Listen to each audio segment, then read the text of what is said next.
Elena Deladon, and Finals MVP, Emma Massaman. They're not only the ones, though. The Washington Spirit also brought home a championship in 2021, winning their first National Women's Soccer League championship in the same year Trinity Rodman won Rookie of the Year. The Spirit is the district's latest team to make it to the final, having come so close to a championship last year in the NWSL final. The soccer pedigree runs deep in the District of Columbia.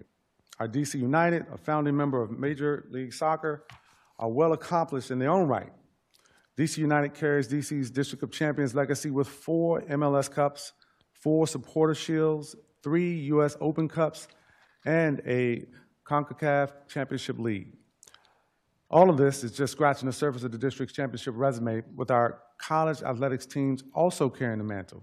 To name just a few, there are Howard's historic NCAA National Men's Soccer, MEAC Men's Basketball and NEC Swimming Championships, and Georgetown's multiple men's NCAA basketball tournament wins led by the legendary coach, the late John Thompson, as well as names I'm sure many of you all remember, Hall of Fame players like Patrick Ewing and Allen Iverson. Part of what makes these championships and the district so special for these teams is that the district is a city where our sports infrastructure is primarily within our city's borders. Some of the biggest sports towns in the country, such as LA, New York, Boston, and Dallas, do not have all their sports infrastructure within their borders. This has helped the district hold many successful marquee sporting events, such as the NBA, WNBA, and MLB All-Star Games, the NHL Winter Classic, the FIFA Club World Cup, and the NCAA Men's and Women's March Madness tournaments. Our sports infrastructure has utilized the sports economy to help revitalize neighborhoods across the district as anchors for those communities. Audi Field, Nats Park, and Care First Arena have served as the anchors of redevelopment for Buzzard Point, Navy Yard, and Congress Heights, respectively. The sports economy has incentivized the development of these neighborhoods with the growth of retail, housing, restaurants, and bars. This is an economic impact that flows through the District of Columbia and to our residents. Capital One Arena also serves as this anchor for Chinatown and Gallery Place. I was just listening on the radio the other day to a story about how people were traveling to the district from outside of the District of Columbia in the DMV, from several states away, and from outside of the country just to witness Ovechkin on his record-breaking journey. This is a great example of how sports economy is not just ticket sales and concessions. It is money that is spent at our local restaurants and bars, our hotels, and other businesses in the District of Columbia. That is the economic support, not just the jobs that work directly for our teams, but for each of the businesses that the fans patronize. This brings me to the next point of this legislation, to increase access to the sports economy. With the growth of the sports economy, there's an opportunity for higher youth participation in sports and the sports economy. One of the goals of this committee and this designation is to help the youth not only grow their opportunities in sports through playing sports, but in the sports economy as well. I want the young people of the District of Columbia to not only aspire to be a star on the field, but also see themselves in the marketing teams, working as a physical trainer, as agents, and other roles within and around these organizations. That's why this legislation creates partnerships that provide youth in the district access to these various roles in the sports economy. Our young people gain access to critical life-changing skills through sport, and this is another reason why I found it so critically important to ensure that a wide variety of sports are considered. For our young people who may not be passionate about playing sports but have a desire to be engaged, this legislation lays the groundwork to develop partnerships that will create opportunities for athletic training, sports management, and sports media curriculums for the district. This will create an environment that exposes our young people to a wide variety of professional opportunities that exist within sport beyond actually playing on the field or on the court. I'm excited about the future of our city's sports economy and the contributions that this designation will bring as a result. I have complete confidence that Events DC can implement that vision and take our sports economy to even greater heights. With that, I'm going to recognize Ward 7 Councilmember Wendell Felder for a brief opening before we turn to our witnesses. Thank you, Mr. Chairman, and thank you for hosting this morning's hearing. To all the folks testifying, thank you for being here. Mr. Chairman, I just want to acknowledge all the great work that you've been doing to make sure that the district is the official sports capital of the United States.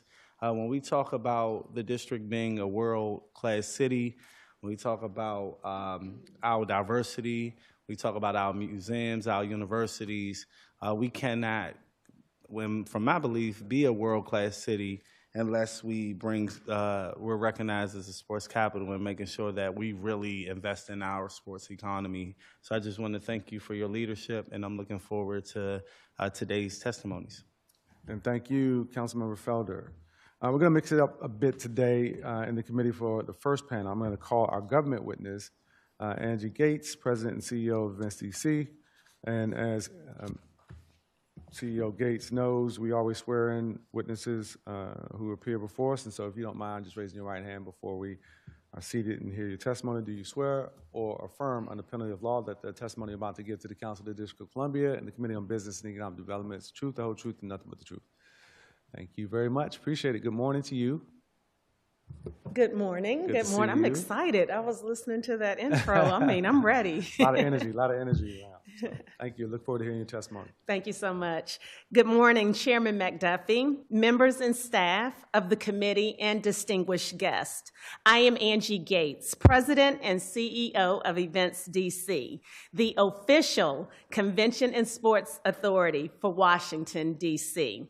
I am pleased to testify today in support of Bill 26-119, the official sports capital of the United States Designation Act of 2025.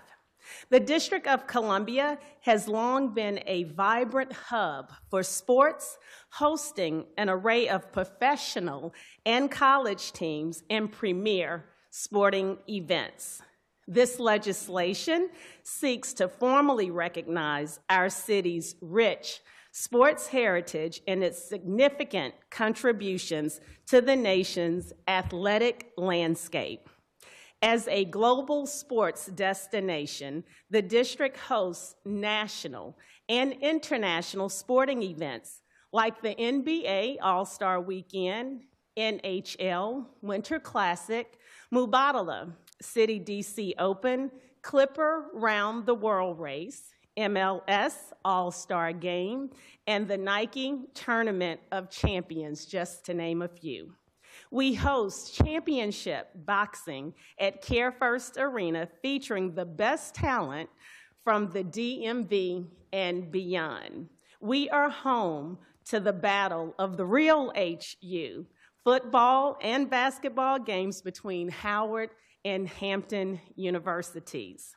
We recently hosted the sold-out WWE NXT Vengeance Day, marking the return of WWE to the district after 10 years. In the near future, we look forward to hosting international rugby matches in partnership with the USA Rugby and World Rugby, which will attract local, regional, national, and international visitors. Washington, D.C. has several major professional sports teams: NBA, WNBA, NFL, NHL, MLS, and MLB, all call D.C. home. Events DC is proud of our great relationships and exciting partnerships with these entities. DC is indeed the District of Champions. The Nationals won the World Series. The Capitals won the Stanley Cup. Care First Arena is home to the Mystics WNBA champions, and DC United has the second most MLS Cup wins. Designating the district as the official sports capital will bolster our city's economy. Sporting events attract visitors, support local businesses and restaurants, fill our hotel rooms, and create jobs. For example, just last week, the A10 Championship brought in an estimated $10.3 million in economic impact and 25,200 visitors. I applaud the continued investment in our world-class sports venues, which strengthens our reputation as a sports hub. By elevating our position as the sports capital, we can attract more events, driving economic growth in our city. We know how sports unite communities, promote health and wellness, and inspire our youth. Your support of our community grants program ensures we can provide more young people with the opportunity to participate in sports programs across the district. This designation will enhance community pride and encourage greater participation in sports programs, fostering a healthier and more connected city, especially for our youth. As the agency responsible for attracting and hosting world-class events and conventions, Events DC will develop and implement a strategic plan within 120 days to promote and enhance the district's status as the nation's premier destination for sporting events, teams, fans, and activities. In conclusion, Events DC supports Bill 26-119. This legislation will pave the way for future growth and opportunities. I urge the committee and the council to consider this legislation. Thank you for the opportunity to testify today on behalf of Events DC's team and our board of directors. We look forward to working with you to develop and support the strategic plan. I'm happy to answer any questions you may have. Thank you for your testimony, Ms. Gates. Really appreciate that. One of the things that jumped out at me from your testimony, because we are in the midst of March Madness, we just came off a bunch of tournament championships across the country in collegiate sports, but you mentioned, just as an example, last week, the A-10 championship.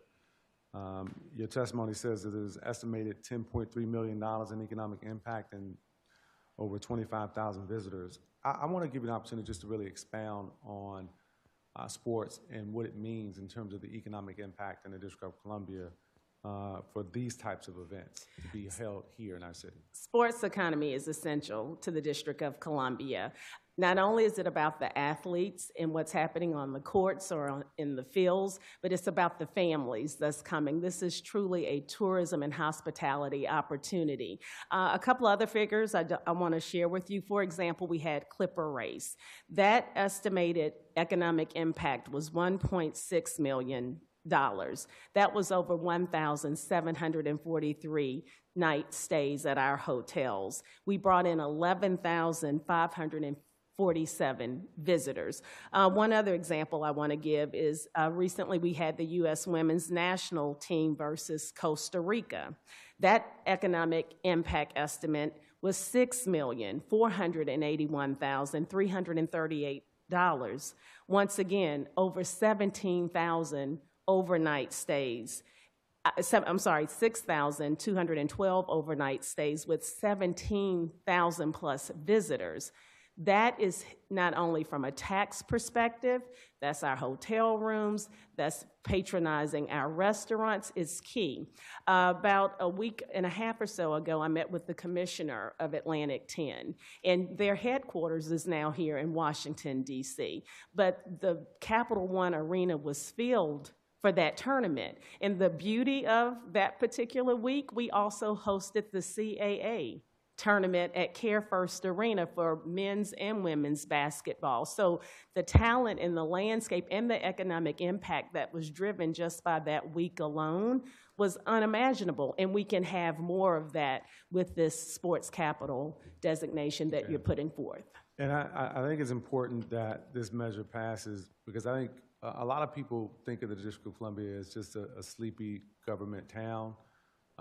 They're likely familiar that it's the capital of the United States, but they aren't always as familiar with our sports teams, professional sports teams, our collegiate sports teams, our amateur sports environment. You all are really tackling all those things at all those multiple levels. You do a lot with youth sports. I've been to the convention center. I've seen how many people come to see the volleyball tournament, which I think is one of the biggest in the country.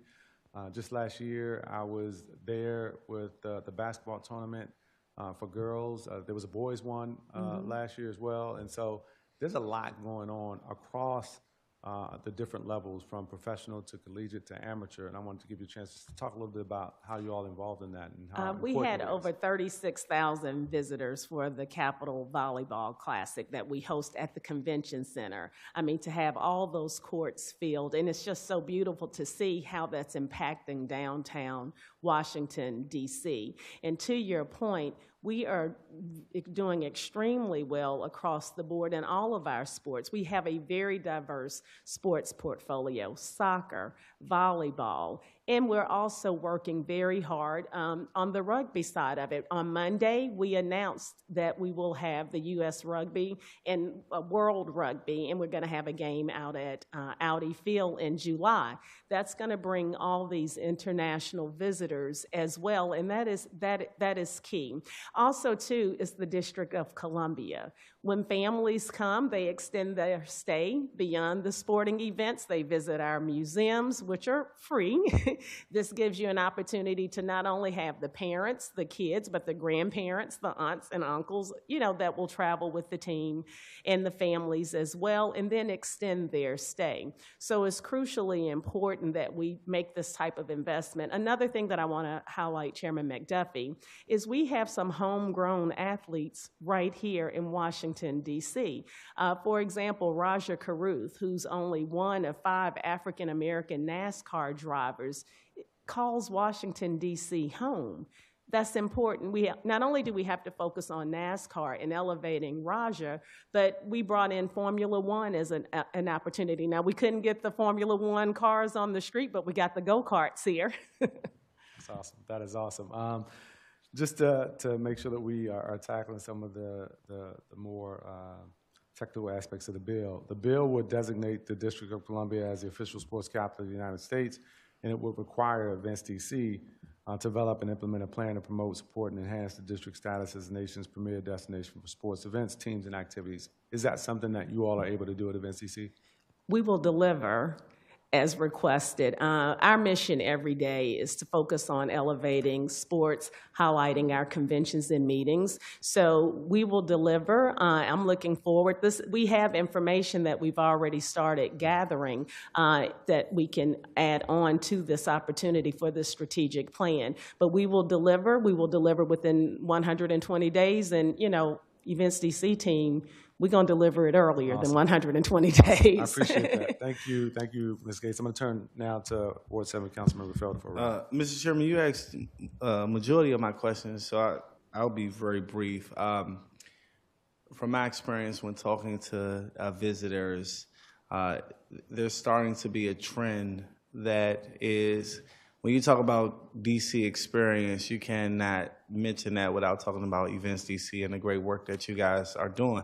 And when we're talking about this designation of the district officially being the sports capital of the United States of America, just a question: as there's more excitement, as there's more foot traffic, as there becomes more of a desire to use your facilities, is there anything that you guys are thinking about to develop a centralized website that visitors can view or residents can view in advance of the sporting event, just to kind of get a heads up in terms of what some of these world attraction events? Now, thank you for that question. So with our Events DC website, we have it very robust. We have 11 venues in our portfolio, but working closely, as I said, with our partners across all sports, professional and collegiate teams, developing hyperlinks so we can highlight all of our websites, and we will be working with Destination DC under their Washington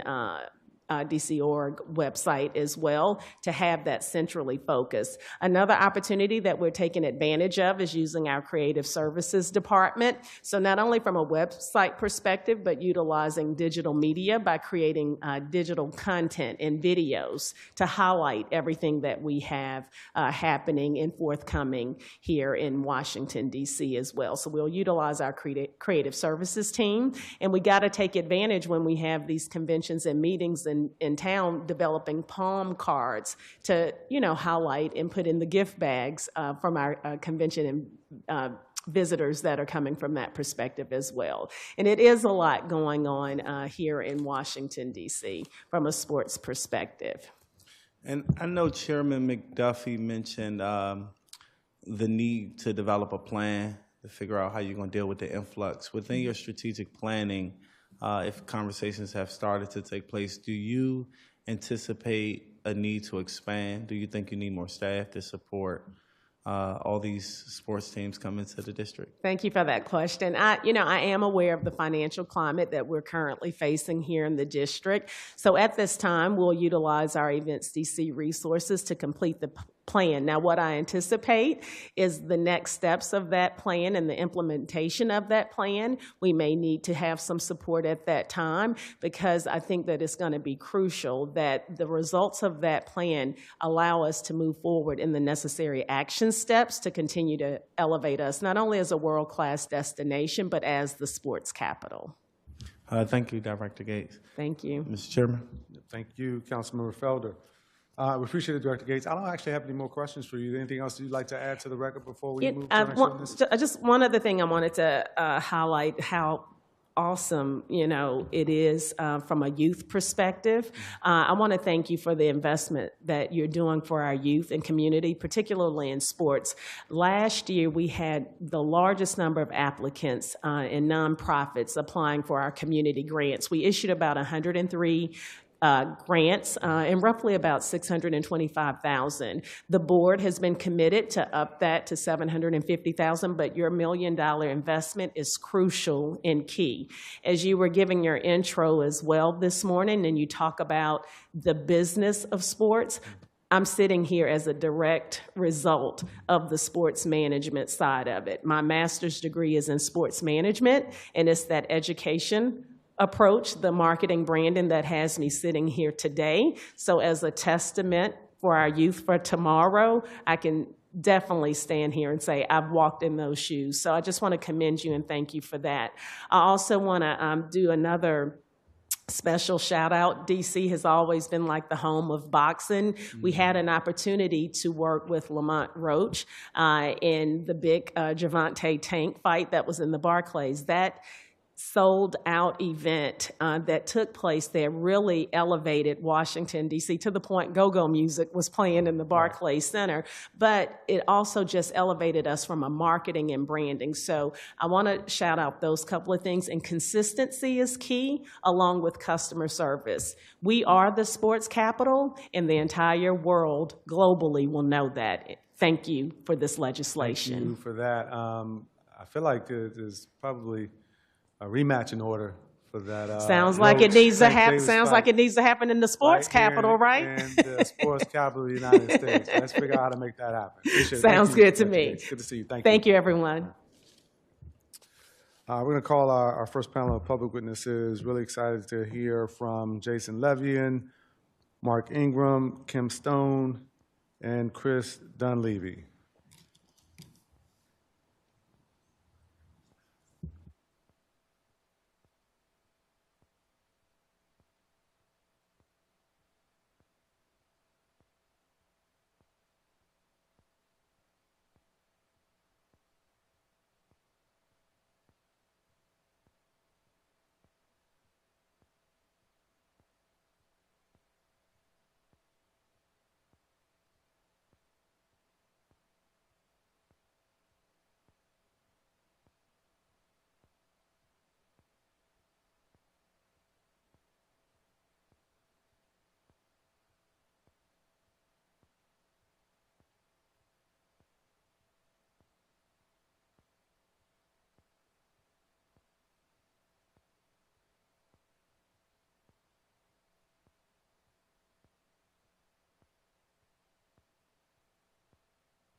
Good morning, gentlemen. Really good to see you. Glad to have you each here today. Really looking forward to hearing your testimony. We'll start from my right and your left with Jason. If you can hit the button at the base of your mic, there you go. Thank you, Mr. Chairman. Thank you for the opportunity to speak on such an issue that is very near and dear to my heart, and I think very important for the district. I don't know if you'd like me to read my testimony or just give some opening remarks generally. Whatever you prefer. Okay. For the record, I'm the CEO and co-chairman of DC United. I'm honored to appear before you today to express my support for Bill 26-119, the official Sports Capital of the United States Designation Act of 2026. I first moved to DC 30 years ago, more than 30 years ago, unfortunately, to attend Georgetown University. I made the most significant investment in my career here in the district when I acquired the controlling ownership of DC United in 2012. I believed deeply then, as I do even more so now, about Washington, D.C. being the sports capital for the United States and the growth and potential for sports in D.C. And I chose a sport such as soccer in part because of its little d democratic nature, where kids can play at any level, where there's such a diverse, passionate community that loves the sport, where it's such a global sport. It's really the world's sport, the world's beautiful game. And I believe deeply that Washington, D.C. could be a leader in the United States in growing the sport of soccer. I would really like to thank certain people that have supported us in that effort over the past 13 years. I'd like to start with you, Chairman McDuffie, for your leadership, your dedication to youth sports on all levels, and bringing everyone together here today to talk about how we take the next step, what the vision is for building on the momentum we have. I'd also really like to thank the CEO of Events DC, Angie Gates. She's been an incredible partner and a leader, and her tireless effort to promote DC and the events in DC and the opportunities for growth in DC have been amazing. She's been a fantastic partner, has Events DC, has been from the beginning when we first built Audi Field in 2018. They're a key foundational partner in everything we do, and we work tirelessly and effectively with Events DC and see the real fuel that Events DC provides in moving things forward. It's been incredible, that partnership. And I'd like to thank the mayor for her leadership. Without her and her leadership, I saw it firsthand when we tried to build Audi Field and work to do that and try to propel the neighborhood that is Buzzard Point moving forward. And she's been an incredible advocate for sports and its growth. I'm so behind her vision. We all are. For building DC as the sports capital. And I think her vision has been extraordinary and really been something that's inspired me as we move forward. So thank you very much for being here. I also want to thank my partner and close friend, Mark Ingram, and our other partner, Vernon Davis, who couldn't be with us today because he's filming a movie. But Mark flew up here from his home in Florida to be here to testify. He's a business partner. He's an investor in DC United. I first met Mark at a foundation charity event in Maryland many years ago, and we struck up a friendship that led to a business partnership and relationship, and he's been such an advocate for youth sports. Our kids play together. His kids are a little better than mine, but we've got a wonderful friendship, and he's so dedicated to sports in the district, and Mark, I want to thank you for making the time to travel up here today to be a part of this hearing. Well, Jason, Appreciate it. Well, Jason, I appreciate you for inviting me to come up here. I appreciate y'all for having me. But no, I'd just like to just share a little bit about my testimony, how important sports are and to the community, and how it develops young men and young women to be great citizens in the world. So, Chairperson McDuffie, council members, and staff in attendance today, I appreciate the opportunity to testify today in support of Bill 26-119, the official sports capital of the United States Designation Act of 2026. As a 12-year NFL veteran, Heisman Trophy winner, co-owner of DC United and DC Power FC, I am a lifelong advocate for the power of athletics, and I'm honored to stand in favor of this recognition for Washington, D.C. Sports have been an integral part of my life and helped me become the man standing before you today. I was born into a sports family. My father played in the NFL for 10 years, won a Super Bowl. My grandfather played professional football, and my mother was an all-state track athlete in high school. After our faith and education, sports were at the center of our lives. Growing up in Flint, Michigan, sports were an extension of our education in the classroom. It was through sports that I learned life lessons that make up the values, morals, and principles I live by. Hard work, commitment, sacrifice, discipline, and the ability to communicate and work with people of all different cultures and backgrounds towards one common goal. These skills were very critical in earning a scholarship to the University of Alabama, my 12-year career in the NFL, and my current job as an analyst with Fox Sports College every football Saturday. Every step of that journey reinforced the transformative power of sports in shaping my life and others and opening doors to success. So how does a kid who was born in New Jersey when his dad played for the Giants, raised in Flint, Michigan, and went to college in Alabama end up before you today? Well, sports. So I grew to love the DMV area while playing for the Ravens in 2019. The area accepted me, showed me love. I was involved in the community, and I grew to appreciate the people and culture of D.C. and felt a strong connection to the area. I met Jason. He told you kind of our story. It was at my charitable foundation's Christmas giveaway, and we connected, and I quickly understood the powerful role that professional soccer through DC United plays in the nation's capital. We became friends. Our relationship grew over the next couple of years, and there was an opportunity to invest in DC. It was really a no-brainer. It was really a no-brainer to me to join one of the most decorated teams in Major League Soccer's 30-year history. The team has built a diverse and passionate community. I have seen firsthand what a driving force it plays in the city. But beyond professional sports, DC has cultivated some of the nation's greatest athletes, setting the stage for future generations to excel. The presence of strong youth programs, collegiate teams, and community sports initiatives further solidifies its standing as a premier sports hub. I understand what it looks like and feels like to be a part of big-time sporting events. As an athlete, I played in a national championship game at the Rose Bowl, two international NFL games in London, and won my Heisman Trophy in Times Square. As a fan, I was able to attend the World Cup in Brazil. And currently, as an analyst, I work at the top college football game every weekend with over 80,000 fans. I believe that D.C., being a world-class city, can host these type of events as well. Rightfully recognizing D.C. as the official sports capital of the United States will drive investment into the city, including programs and facilities that give young athletes the opportunity they deserve. I know from personal experience how access to quality coaching, mentorship, and resources can change a young athlete's life. And this legislation would expand those opportunities for aspiring stars from all walks of life. Sports are a unifying force. They teach discipline, teamwork, and resilience, lessons that extend far beyond the field. As someone who has dedicated my life to sports, I can say with certainty that this designation would not only celebrate DC's existing achievements, but also help build a stronger, more connected sports community for the future. Thank you for giving me the opportunity to express my support for Bill 26-119 and help solidify Washington, D.C.'s legacy as the nation's true sports capital. I look forward to answering any questions you have. Appreciate your testimony. It's good to have you here today. I will have a couple of questions for you. Want to hear next from Chris Dunleavy. Glad you could be here. Look forward to your testimony. Thank you. Good morning, Chairman and members of the Council. Pleasure to spend time with you this morning. If you don't mind, I'm going to go off script a little bit from the written testimony I submitted, mostly to make sure I keep within the time limit you've politely asked for.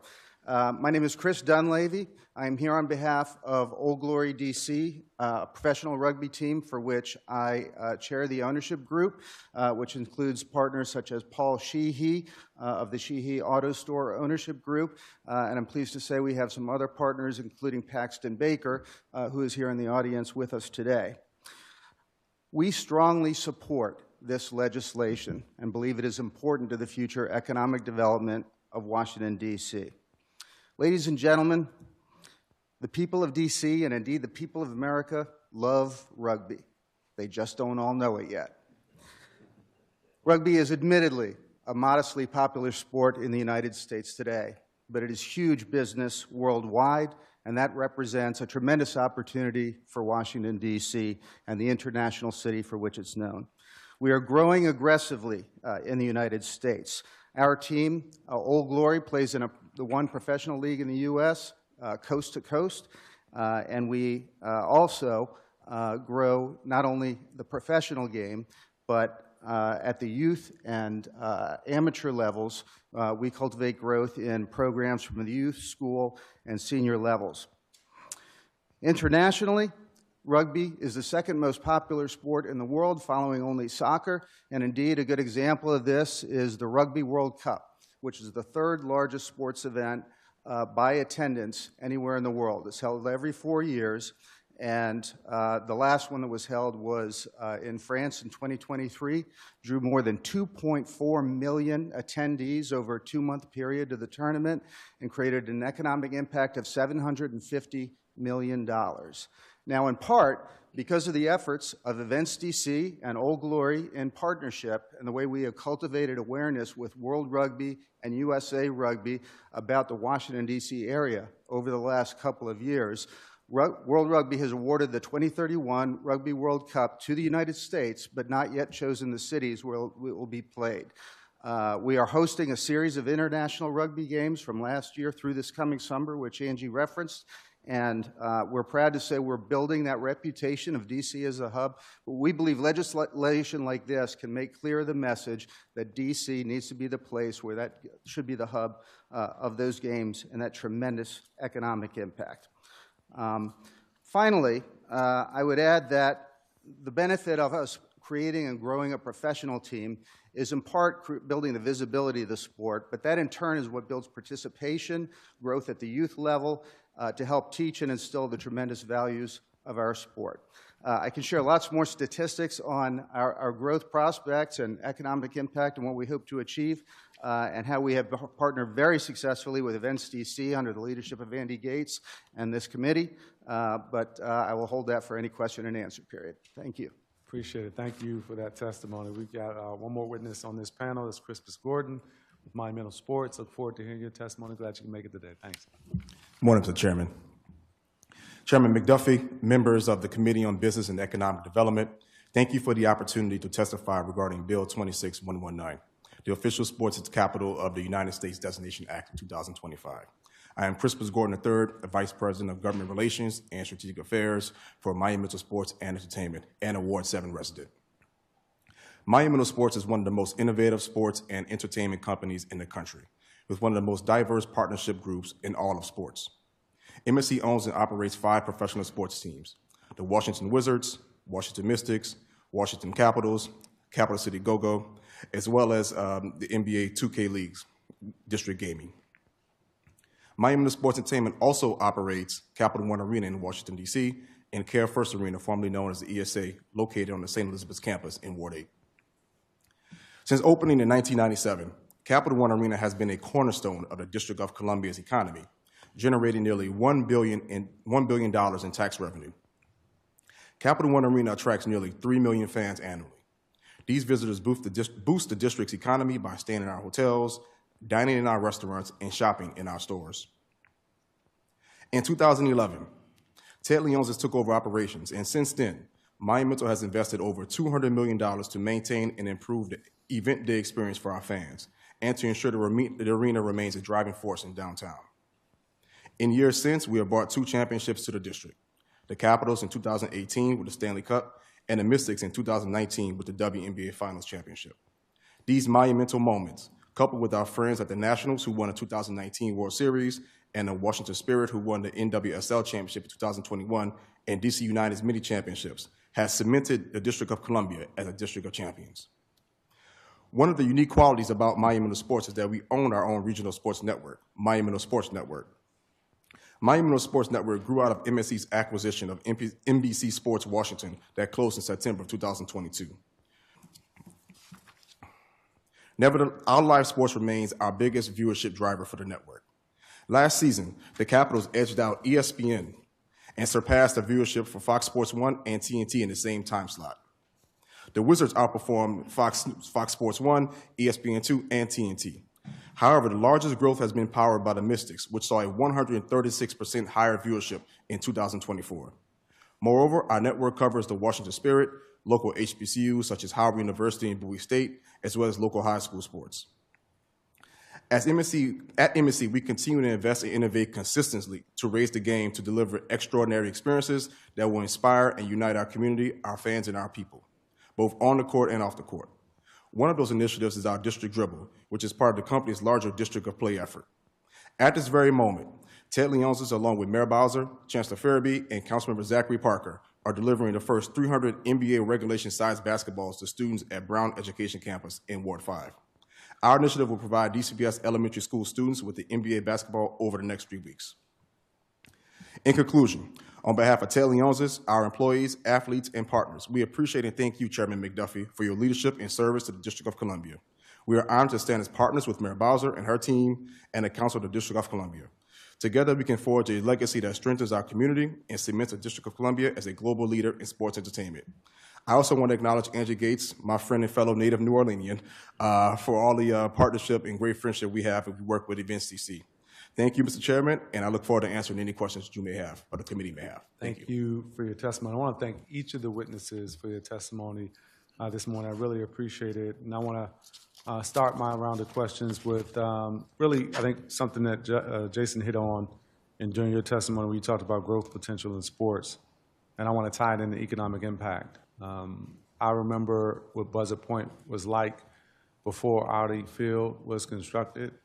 I have friends who I went to high school with who lived in the Southwest Quadrant, but it wasn't nearly as much economic activity happening related to sports until that stadium was built. And it really spurred, I think, broader activity in and around the field. And so I want to give you an opportunity to talk about both the economic impact of what you all are doing, DC United, Audi Field, in that area, what it means for the District of Columbia, and also just what the growth potential you see in sports. Thank you, Mr. Chairman. Yeah, in 2017, a lot of the discussion was around, there was development happening next to Nats Park, if I remember well, on the east side of South Capitol Street. And the west side of South Capitol Street, where Buzzard Point was really struggling for economic development. And we engaged in a partnership, which I'm grateful for, with Audi. And I took the Audi CEO, global CEO, and CMO over to see the site. And there was a scrapyard there. And he said, "You're going to build a stadium here?" And there was a lot of concern about what's going to happen here because there really was no economic activity. There was also the old Coast Guard building, which had been shut down. And when Audi Field got built, we've seen such tremendous growth in the past 7 or 8 years. Audi opened in 2018.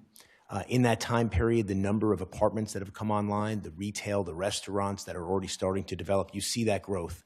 And I think there's a long way to go for Buzzard Point. And part of the economic development vision is linking Buzzard Point from a pedestrian standpoint with the Navy Yard and the wharf. So there's a walking pedestrian ability to enjoy the waterfront, to connect those neighborhoods. And I think Buzzard Point is still in its infancy in doing that. But the kind of events we've hosted the All-Star Game for Major League Soccer where we played Arsenal. We've hosted the Truth and Service Classic, which is a fantastic event with Howard University. That's been a wonderful partnership. We've really tried to make Audi Field a community venue and an economic engine for Buzzard Point and the entire district. And we're ready to take the next step in doing that. There's a lot more we can do.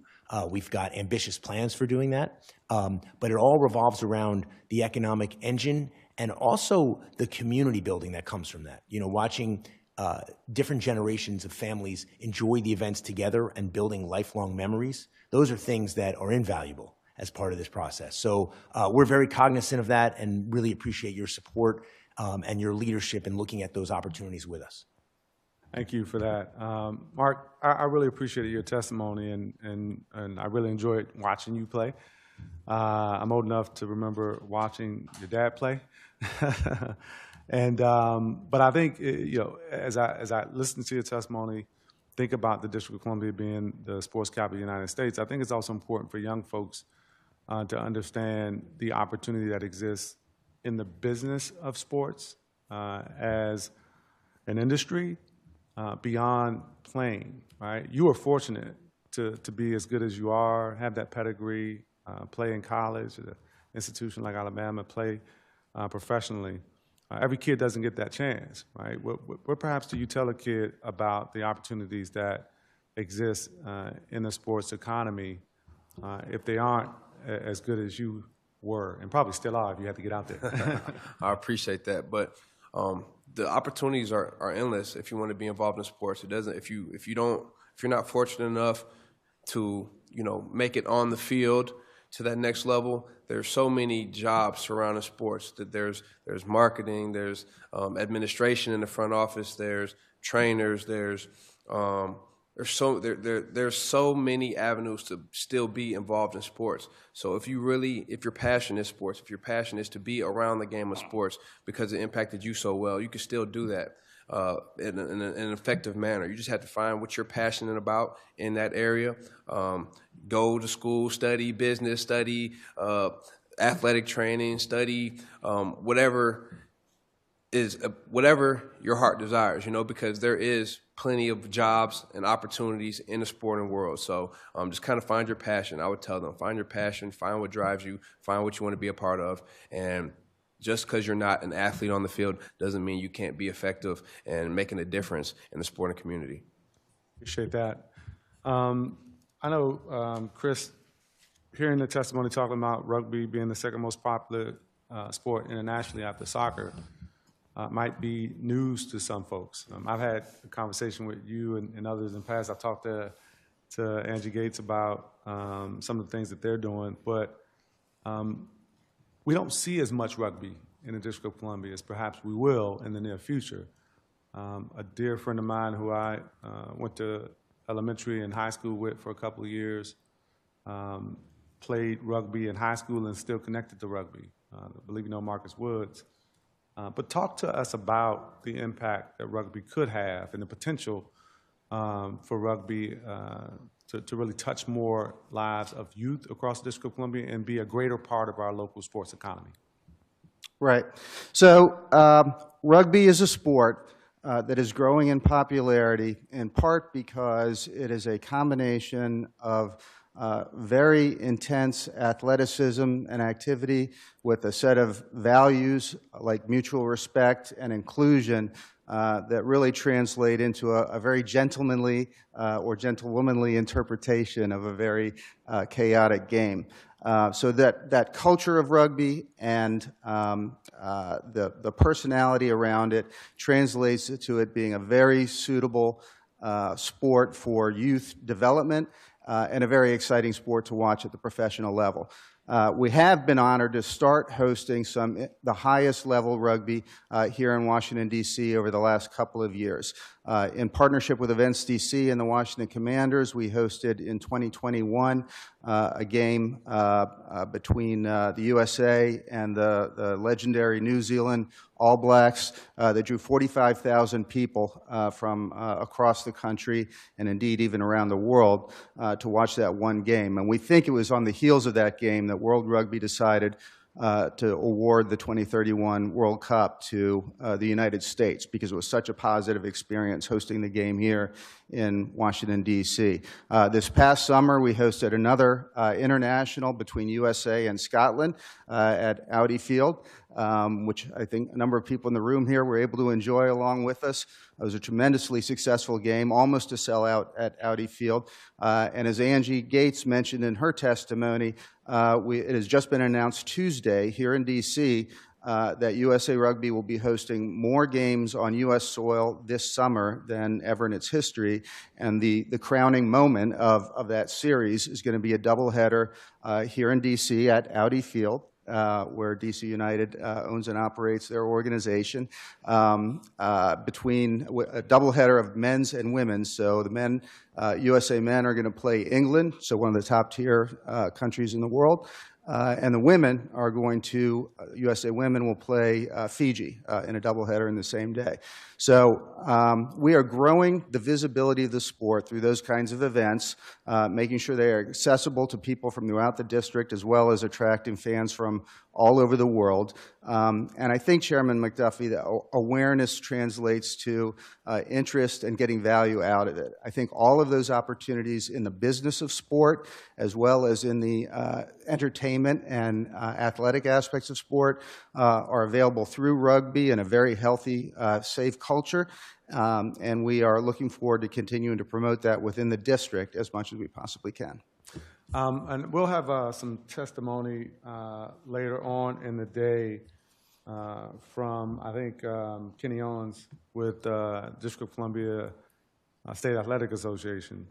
But I'm curious about how many teams in the district, high school middle school actually offer rugby as a sport. I'm not putting you on the spot to answer that question, but I am curious because I didn't get exposed to it as a kid, but I know more kids are in the District of Columbia as a result. I think of some of the things that you all are doing specifically, and just the popularity of the sport picking up. And so I don't know if you have a response to that, but I do. I mean, a couple thoughts there. The first is there actually is some very active hubs of rugby excellence at the school level. Gonzaga College High School, for example, right here in the district, is a perennial national championship contender in rugby. They have a tremendous rugby program over there, fielding a number of teams each week.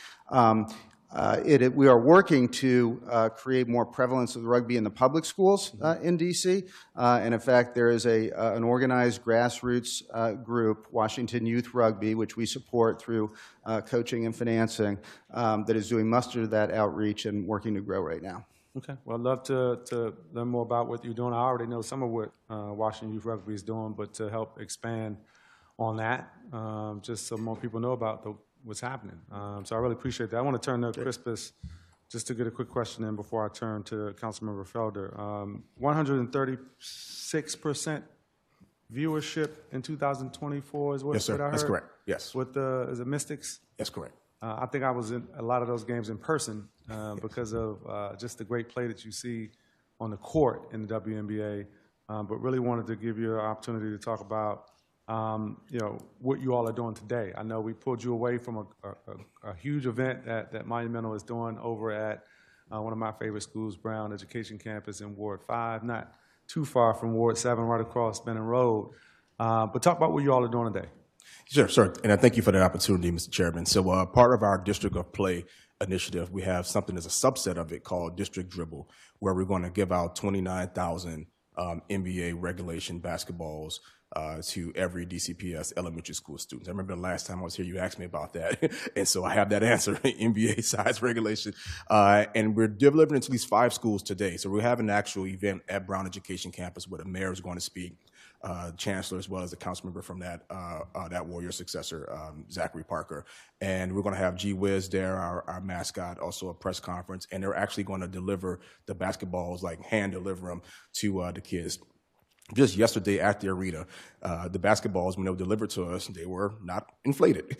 And so we had an all-hands-on-deck volunteer efforts from various universities in the city. Those involved in sports came to Capitol Arena, and from about 9 a.m. to about 4 p.m., we inflated 29,000 basketballs yesterday at the arena. It was a sight to see. So I appreciate that. I'm going to turn to Councilmember Felder before round. Thank you, Mr. Chairman. Jason, I'll start with you.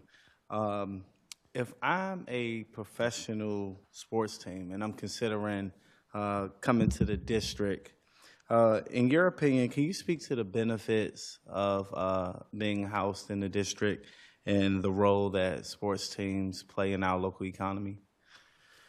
Sure, and thank you for the question. Yeah, I think there's some real benefits that the district has for a professional sports team, and we're in the process of looking at bringing another professional sports team to the district. And one of the biggest assets we have is a council and a mayor's office, an executive office that's deeply committed to sport, deeply committed to it on the youth level and also on the professional level as a real partner. I think Events DC is a tremendous asset. I know it is to a professional sports team that might relocate into the district. That kind of support on the public and private partnership level is really critical when you're thinking about having a sports team in a location. I also think the population in and around the district, is also such a dynamic population. It's diverse, it's young, it's engaged, it's sports heavily focused, and so I think that brings a real advantage to Washington, D.C. The fan base is demonstrated that it's passionate for all different sports, particularly for sports that have an international outreach, because the diversity of our population is really key. You know, I think about the kind of people that relocate to the district, the people who live and work here, what they want out of their lives. We've got young families, we've got older people, we've got such an interesting mix, and they care deeply about sport and deeply about community. And there is a sense that in Washington, D.C., There's a core group of people that are here, but there are a lot of people moving in and out. And sports brings both of those groups together over generations, and also people who enter the district and have their first job here and are making friends and building relationships. I think you see that in the youth sports, but also groups like Volo that are bringing adult sports leagues together. We've seen such growth in that, particularly after COVID, of people wanting to come together, wanting to compete, wanting to do something healthy with their lifestyle, and to play. And in Audi Field, what I've learned is the different kinds of sports that are so interesting, whether it's rugby, where we're getting tremendous interest. Certainly soccer is why we initially built Audi Field. American football. So many different sports that people want to play and participate in and want the opportunity to do at a stadium and a venue like Audi Field. So I think the district is especially well-positioned to attract investment in professional sports and sports franchises. I appreciate that. Just a follow-up question, since you were there at Audi Field from the beginning, how has, during the initial construction to now, have neighbors been more embracive of the team's plan there? Have their posture changed? Have they always been supportive? If you can speak to that, how have you maintained engagement with stakeholders? The community initially, I think, was a little bit nervous. What does this mean for us? What's this going to mean for noise and construction and debris and just crowd? I would say we've spent a tremendous amount of time with the neighbors and the community, and I would say the overwhelming majority of them are thrilled that we're there. And you've seen that in the opportunities for jobs. You've seen that in the opportunities to play sport, for community building. You know, we hosted a lot of high school graduations at Audi Field from local schools, and those were fantastic events. We've hosted a lot of community-oriented events as well.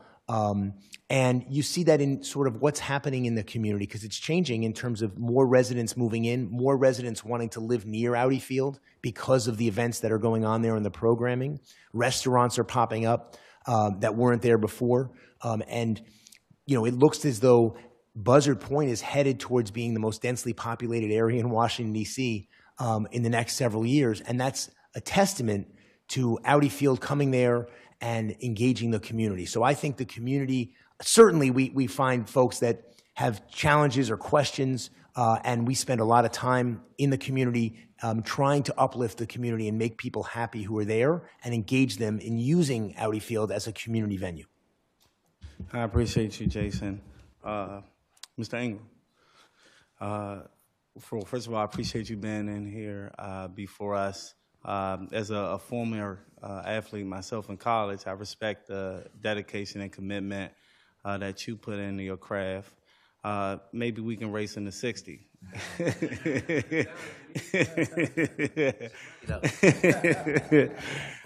Could you speak to the role that sports has played in your life, specifically as a young person, not in high school, but more so that middle age between 9 to 13?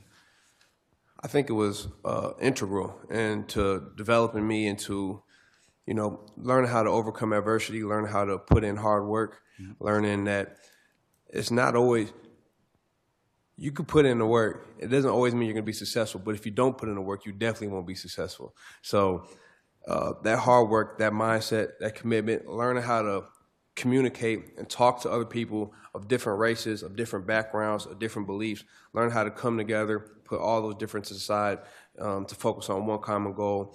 And I think what I learned most around that time was it's not always sunshine or rainbows.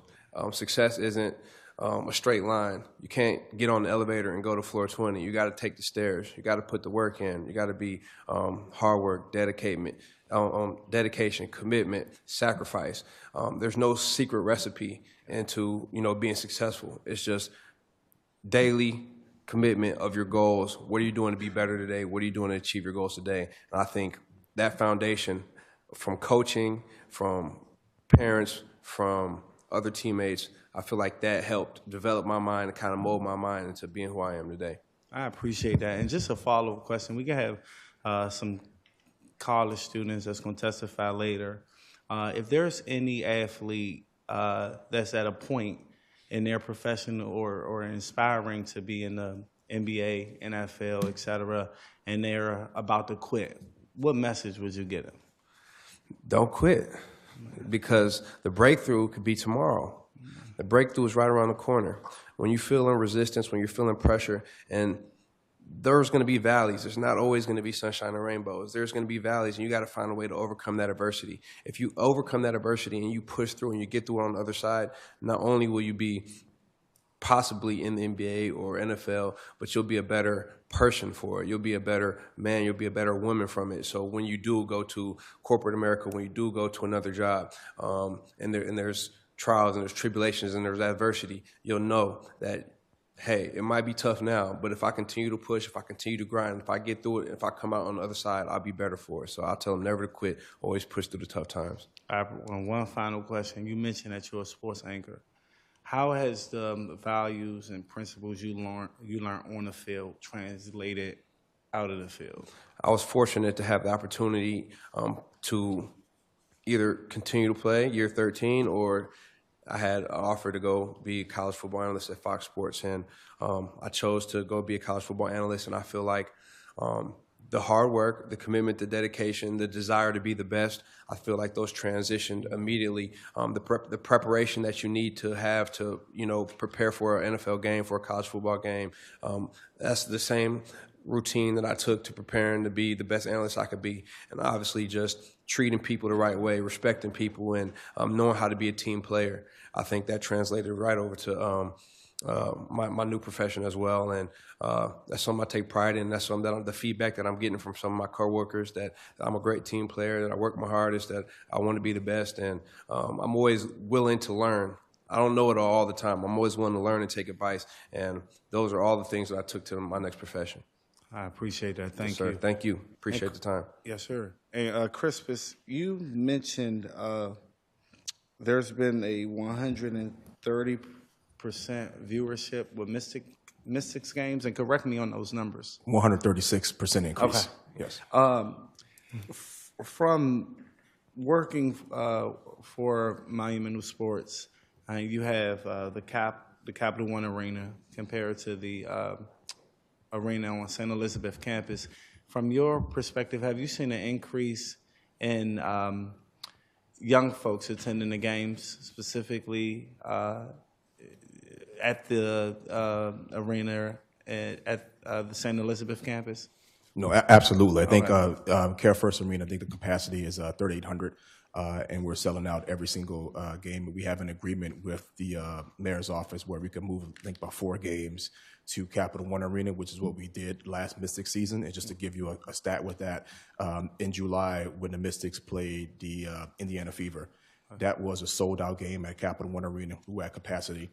That was the highest attended WNBA game in history. And so we've seen not only an uptick in viewership of watching the game, but we've seen an uptick in actually people attending the game.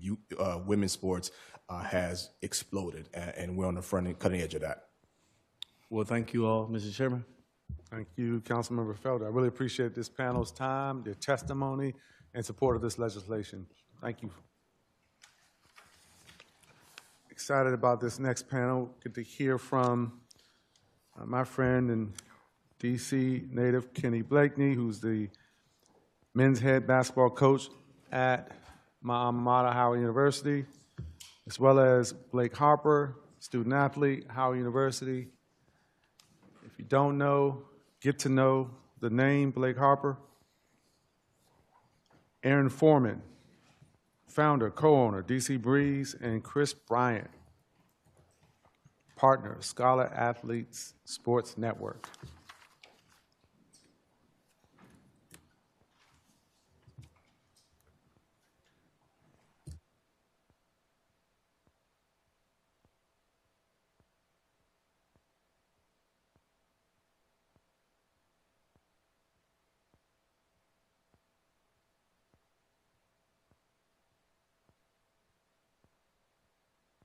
We're going to give Chris Bryant a moment to join before we get started.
Okay, I really appreciate you all being here this morning. I'm excited about hearing this testimony and that you all made time to join us right down here at the Wilson Building.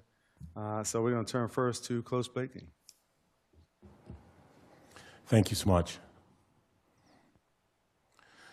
Good morning, Chairman McDuffie, esteemed members of council, community leaders, and fellow Washingtonians.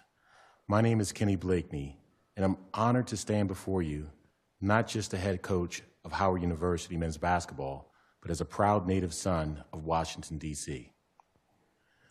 The first house I came home to was in Ward 1.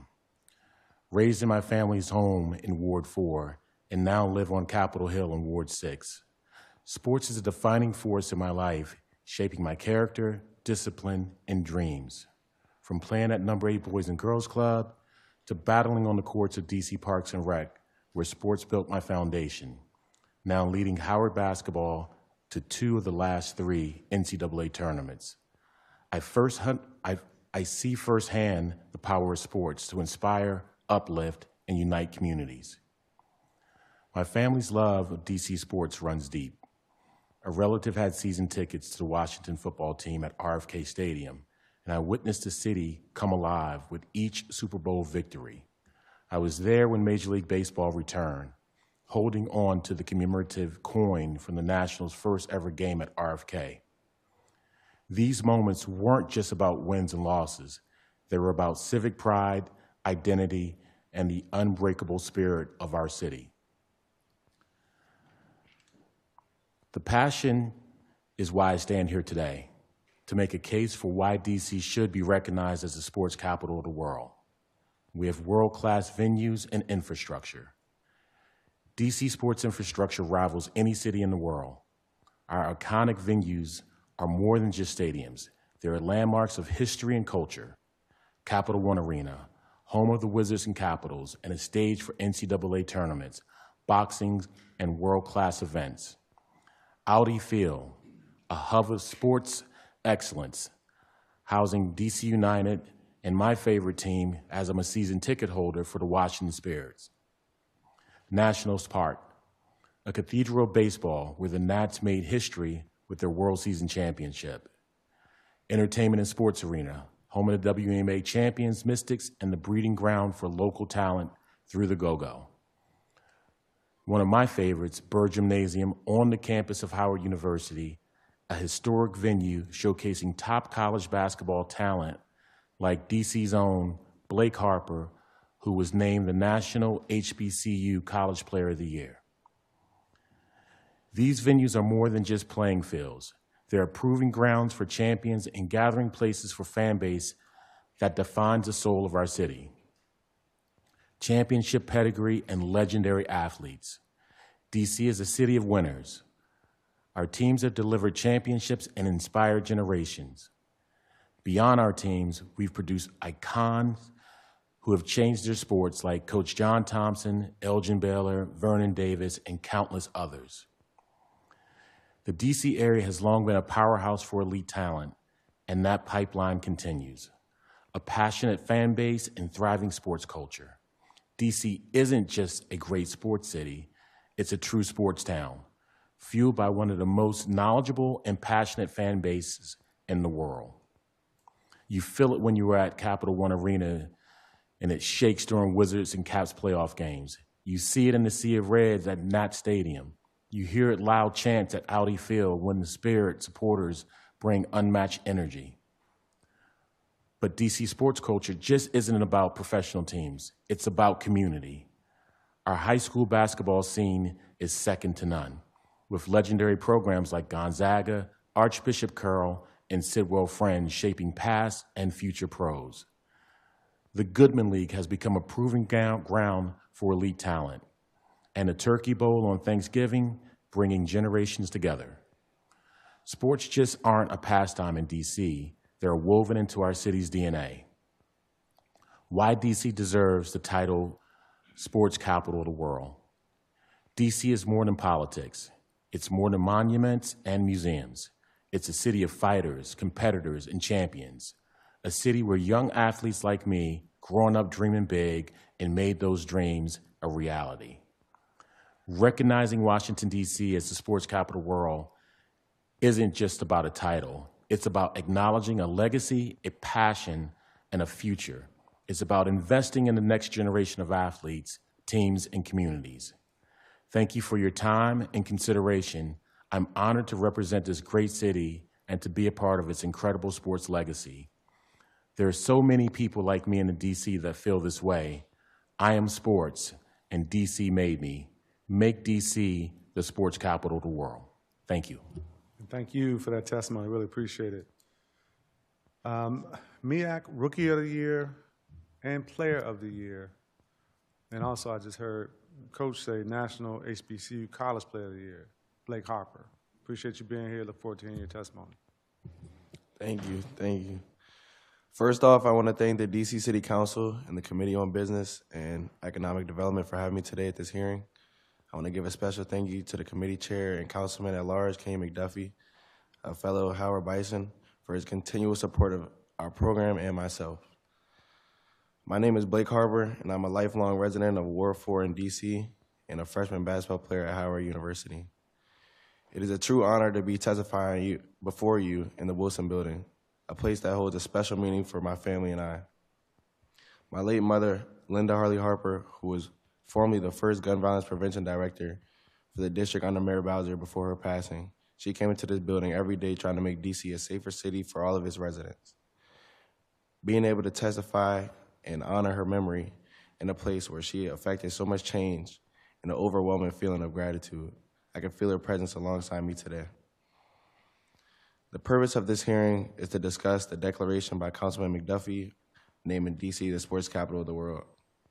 Being born in D.C. as a son of a basketball coach has allowed me tremendous opportunities to elevate my game. As a kid, every summer, I attended the Georgetown basketball camps, hosted by my dad's lifelong friend, John Thompson III, and played for the premier AAU program in the area with Team Takeover. However, when I really knew that D.C. basketball was different was when I enrolled in Gonzaga College High School.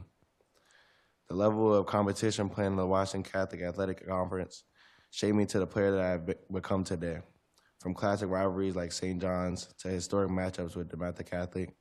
The hostile and electric environments through the conference created some of my most memorable experiences of my life.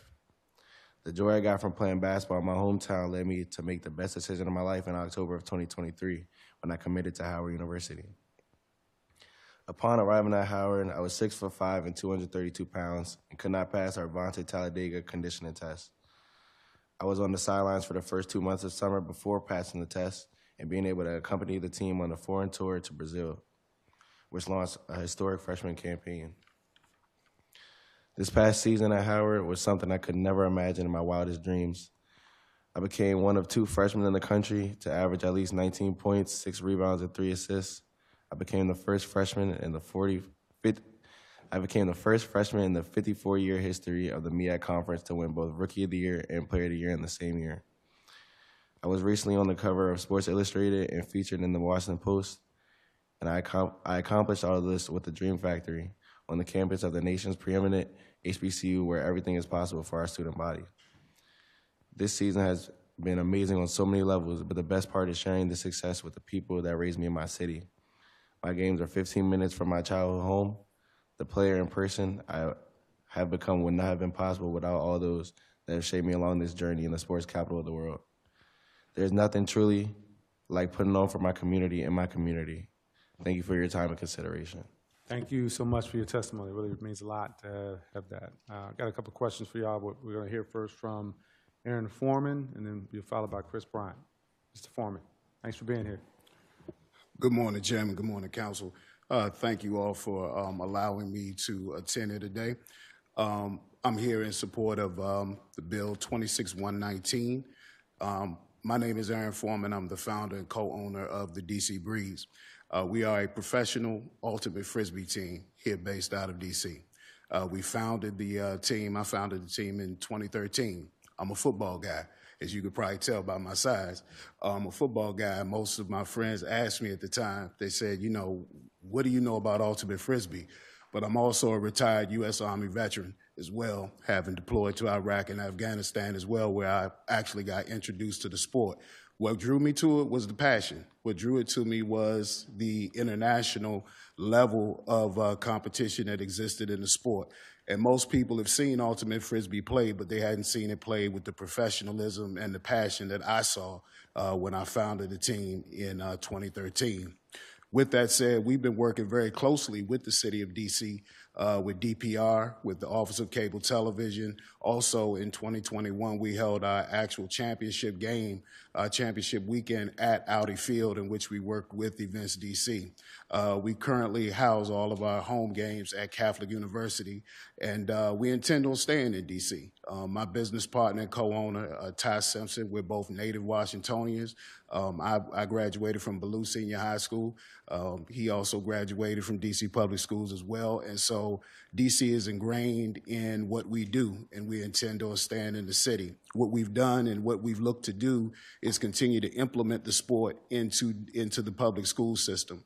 Right now, currently, there are 2 high schools in the city that actually have Ultimate Frisbee teams. That's School Without Walls and Wilson Senior High School, formerly known as Wilson Senior High School, now Jackson Reed. And so we've been privileged and honored to be the tip of the spear, so to speak, as really launching this sport in this area. We're also privileged to be the only 2 minority owners in the league, African-American owners, me and Mr. Simpson as well. So this morning, I am here just like the Old Glory organization was here to share the expansion of the sport. At an international level, it's played in over 32 countries. And right now, we are petitioning and been working hard with the U.S. Olympic Committee to make this an Olympic sport in 2032. We missed the deadline slightly to get in the Summer Olympics in 2028. One of our bigger goals in having it in DC is to get more of our minority community involved. The beauty of the sport is the fact that there are so many elements of other sports in the sport of ultimate, and that's what also attracted me to it, because if you ever get a chance to watch it, you'll see elements of football, basketball, baseball, soccer included in the sport. And so we're here today because we want to definitely back the bill, back DC being the and no pun intended, but the ultimate sports city in the nation. And we're here today, and we're thankful for the opportunity that we have. We recently, as I close, we recently had an opportunity to share the sport with over 40 PE teachers at H.D. Woodson High School, where we introduced the sport to them. Many of them familiar with the sport, but, we're ready to, definitely expand this into their PE curriculum. So we're doing boots on the ground work to make sure that not only we stay in D.C., but that more of our minority community will become involved in a sport that is economically feasible for most. All you need is a disc and a place to play. You're probably familiar with some other elements of a disc sport. If you've ever heard of disc golf, that's an element of it. You've probably seen some of the golf courses that are also around the city near the fields at RFK. So I just want to thank you for having us here today, and like others, I'm here to answer any questions you may have. Appreciate it. Glad you could make it today for the testimony. Chris Bryant, good to see you. Look forward to your testimony. Thanks. Awesome. Good morning, Chair McDuffie, esteemed council members, and community leaders. My name is Chris Bryant, and I am honored to stand before you today as a representative of the Scholar Athlete Sports Network, a platform dedicated to covering and amplifying the voices of high school athletes across Washington, D.C. At SASN, we have had the privilege of witnessing firsthand the vibrancy and the depth of D.C.'s sports culture. Through our coverage of high school sports, we have seen the passion of student athletes, the dedication of coaches, and the unwavering support of families and communities. From Friday night football games at Easton High School to thrilling basketball rivalries at Jackson Reed, Dunbar, and Gonzaga. We also had the privilege to cover some Blake stuff. Okay.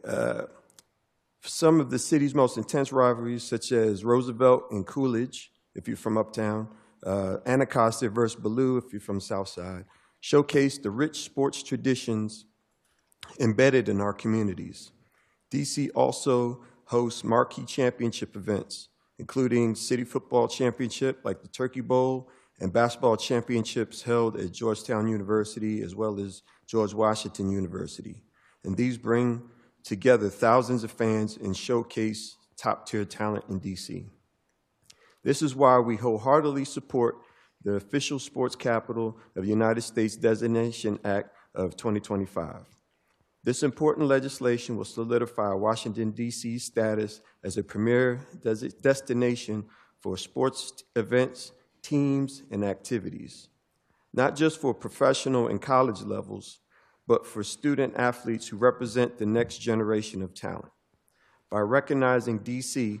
as the nation's sports capital, we open the doors to expand opportunities for youth engagement, job creation, and economic investment in our communities. Washington, D.C. has already proven itself as a sports hub. We host world-class events like the City Open, the Marine Corps Marathon, and championship-winning teams across multiple leagues. But what makes this city truly special is its commitment to grassroots sports, to student athletes, and to making sure every aspiring athlete has the resources and visibility they need to succeed. SASN's work in covering high school sports has given us a unique perspective on why DC deserves this designation. It is a place where sports are more than just a game. They are a pathway to opportunity and a catalyst for community pride. Additionally, our Sports Broadcast Academy is playing a crucial role in shaping the next generation of sports media professionals.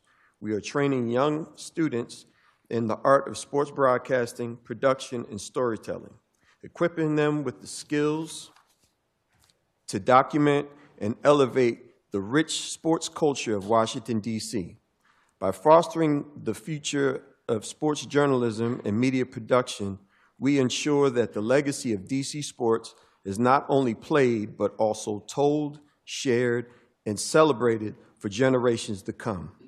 This investment in youth broadcasting strengthens the very foundation of this act by creating a sustainable pipeline of media professionals who will showcase D.C. as a nation's sports capital.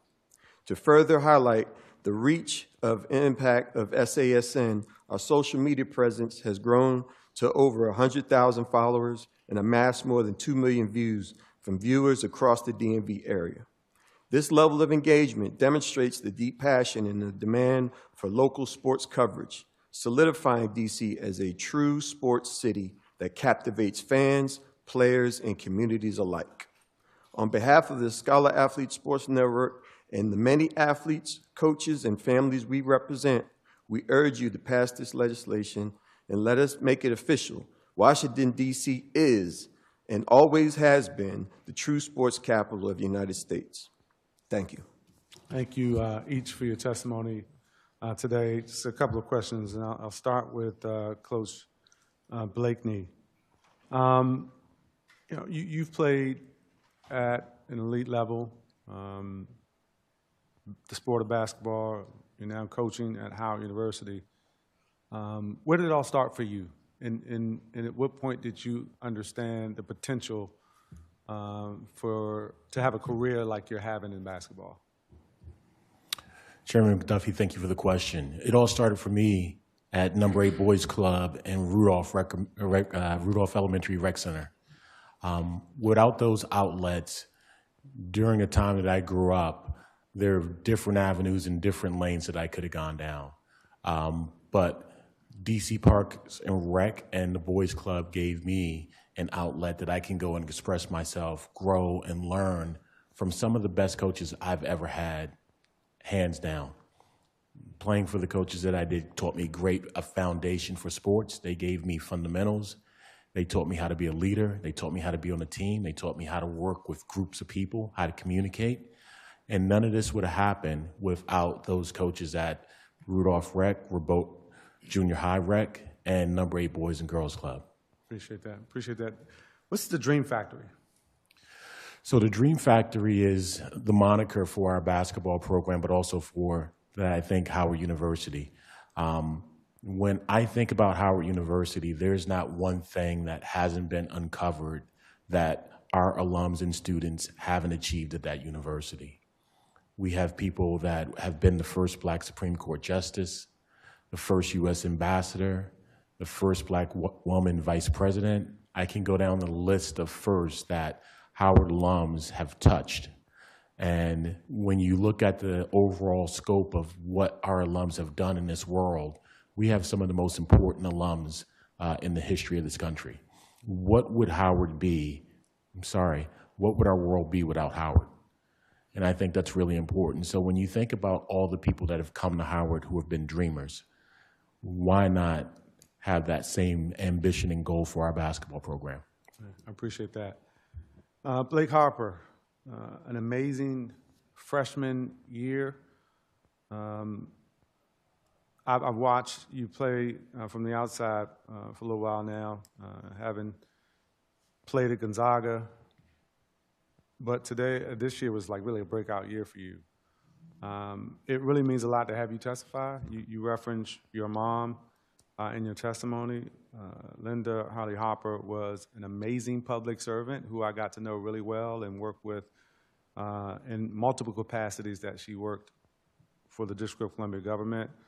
And where there's no greater public servant, no more dedicated person to really trying to end gun violence in the District of Columbia, and I wanted to just mention that to you. She meant so much to a lot of people, and I know you know that, but I wanted to make sure that I put that on the record. She meant a lot to me and to this city, so I really appreciate you being here in this capacity.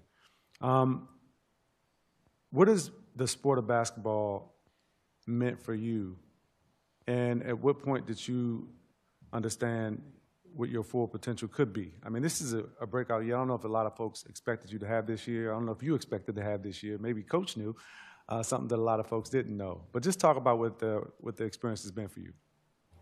Yeah, so first off, thank you. I appreciate it. This year has been a life-changing year, and like my coach KB said, like, just a dream factory. I came here I was really just expecting, I'm just lucky to play D1 basketball, and because he was the first coach to ever believe in me. Really just coming to Howard, knowing I was going to be playing in front of my pops, doing the city that my mom really loved deep down, and it really didn't feel good if I went anywhere else. And this place gave me an opportunity that I never had ever. Coming out of high school, and I had no scholarship offers. Really just diving into who I was as a person. I had to find out who I was and what role I could play on the team. And luckily, I trusted myself and I trusted my work. And I feel like that's what the public is seeing now, all those dark days and dark nights. But also just the city just being there for me. And literally playing in my playground, just growing up, uptown, Ward 4 kid, and just playing with some people who also who are from DC, played at Gonzaga. People on the coaching staff from Gonzaga, it's just different. It's a whole different, family vibe. And that's just something I really appreciate. It's comfortable to be able to, play in my city and play the city that raised me. Thank you for that. And love your mom, but also big fan of Coach Snoop, your dad. So I want to make sure that I put that on the record well. He's done an amazing job as well. So ultimate Frisbee. Again, you mentioned rugby just as a reference because not as many people are familiar with some of the other sports that are here in the District of Columbia. Ultimate Frisbee is one of those sports. DC Breeze is one of those teams. What more should the city be thinking about in terms of how we could support, how more youth can get involved in the sport of Ultimate Frisbee? Thank you for that question. As I stated earlier, I think for all sports that have been represented in here, I think we would all agree that the youth is our lifeblood. There's no basketball, there's no football without a youth level.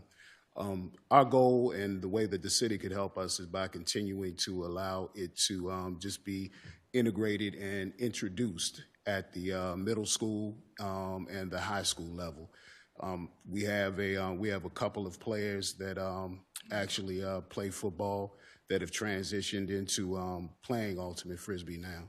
And from a city perspective, just awareness, marketing, just allowing a disc to end up on the gym floor of, you know, one of our middle schools or high schools, so that our players who do a great job as ambassadors of introducing the sport and continuing to carry on the growth of it as we move along. So that would be the greatest way that the city could definitely help us. Appreciate that. I was just thinking about, you know, watching and being a fan. I played sports growing up, Boys and Girls Club. You mentioned AAU, Kenyan Pythons. I played PAL, Police Athletic League. There were so many different opportunities to play. We've got some really, really high-quality Division I programs in the District of Columbia. Obviously, Howard is one of those programs. I've been thinking about, like, just us being this world-class city, being this sports capital of the United States, and whether we should think about organizing more events, working with Angie Gates and her team. And there's an event in Philadelphia. It's Philadelphia's Big Five, where local teams play each other each season. I don't know if there's ever been any conversations about that with you, Coach Blakely, or anybody else, or how difficult it would be to pull something like that off, but I'm throwing it out there. Thank you, Chairman McDuffie. That would be a godsend. Okay. We would absolutely, speaking for Howard University, love to be a part of something like that. It's very challenging in this landscape of basketball to schedule basketball games. There's so much riding on winning and losing. And some basketball programs enjoy playing teams like Howard. Some basketball programs don't enjoy playing teams like Howard.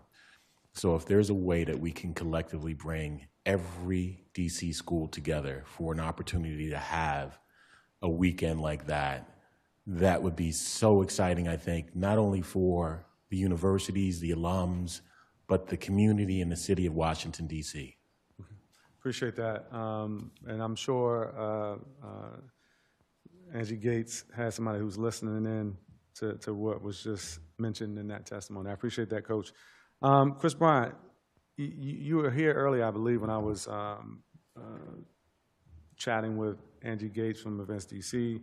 It came up during the first panel with Mark Ingram, Jason Levian, and others. But I want to give you the opportunity to talk about your Sports Broadcast Academy, because I think more kids should be exposed to the business of sports, all the opportunities within the industry beyond playing. I encourage kids to play. I know what it did for me. A lot of the skills and qualities that I have today were instilled in me early on, not just in my household with my mom and dad, but from a lot of the coaches that I had playing football and basketball growing up in the District of Columbia.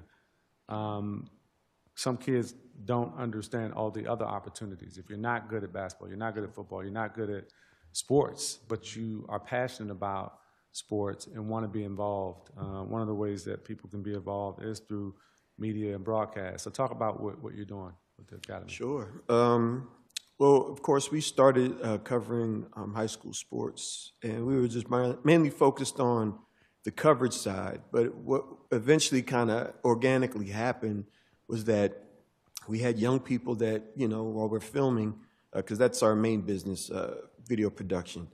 And, hey, how do you shoot like that? Or can I see that camera? You know, so I would just give the kids the camera, you know, and they would just start shooting. So I would show them what to do and all these type of things. And you just see like this spark in their eyes, you know.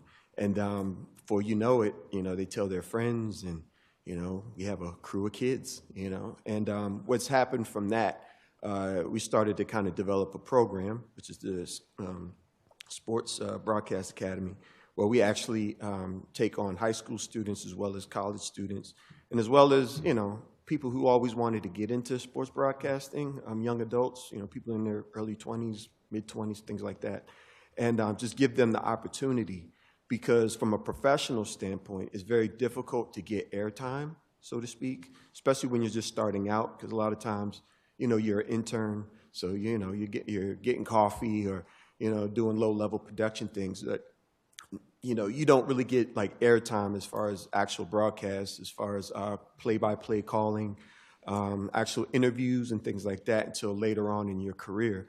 So we're giving our young people this opportunity early on.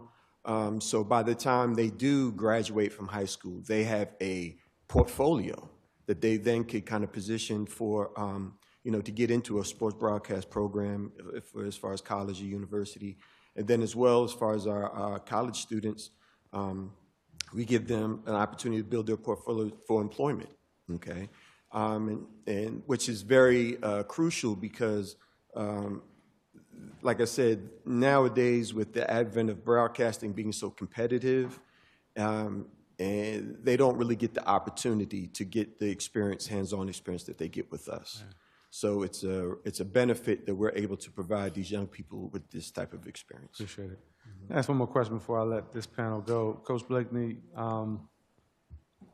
it seems like the model of college athletics is really, and I think rapidly undergone a significant transformation. Since you first took the job in 2019, it seems like it was just yesterday, but it's been since 2019. And in this new landscape of NIL and collectives and transfer portals, how can we as a city help elevate and position the district's college teams for sustained success amid so much change in sports? It's a wonderful question.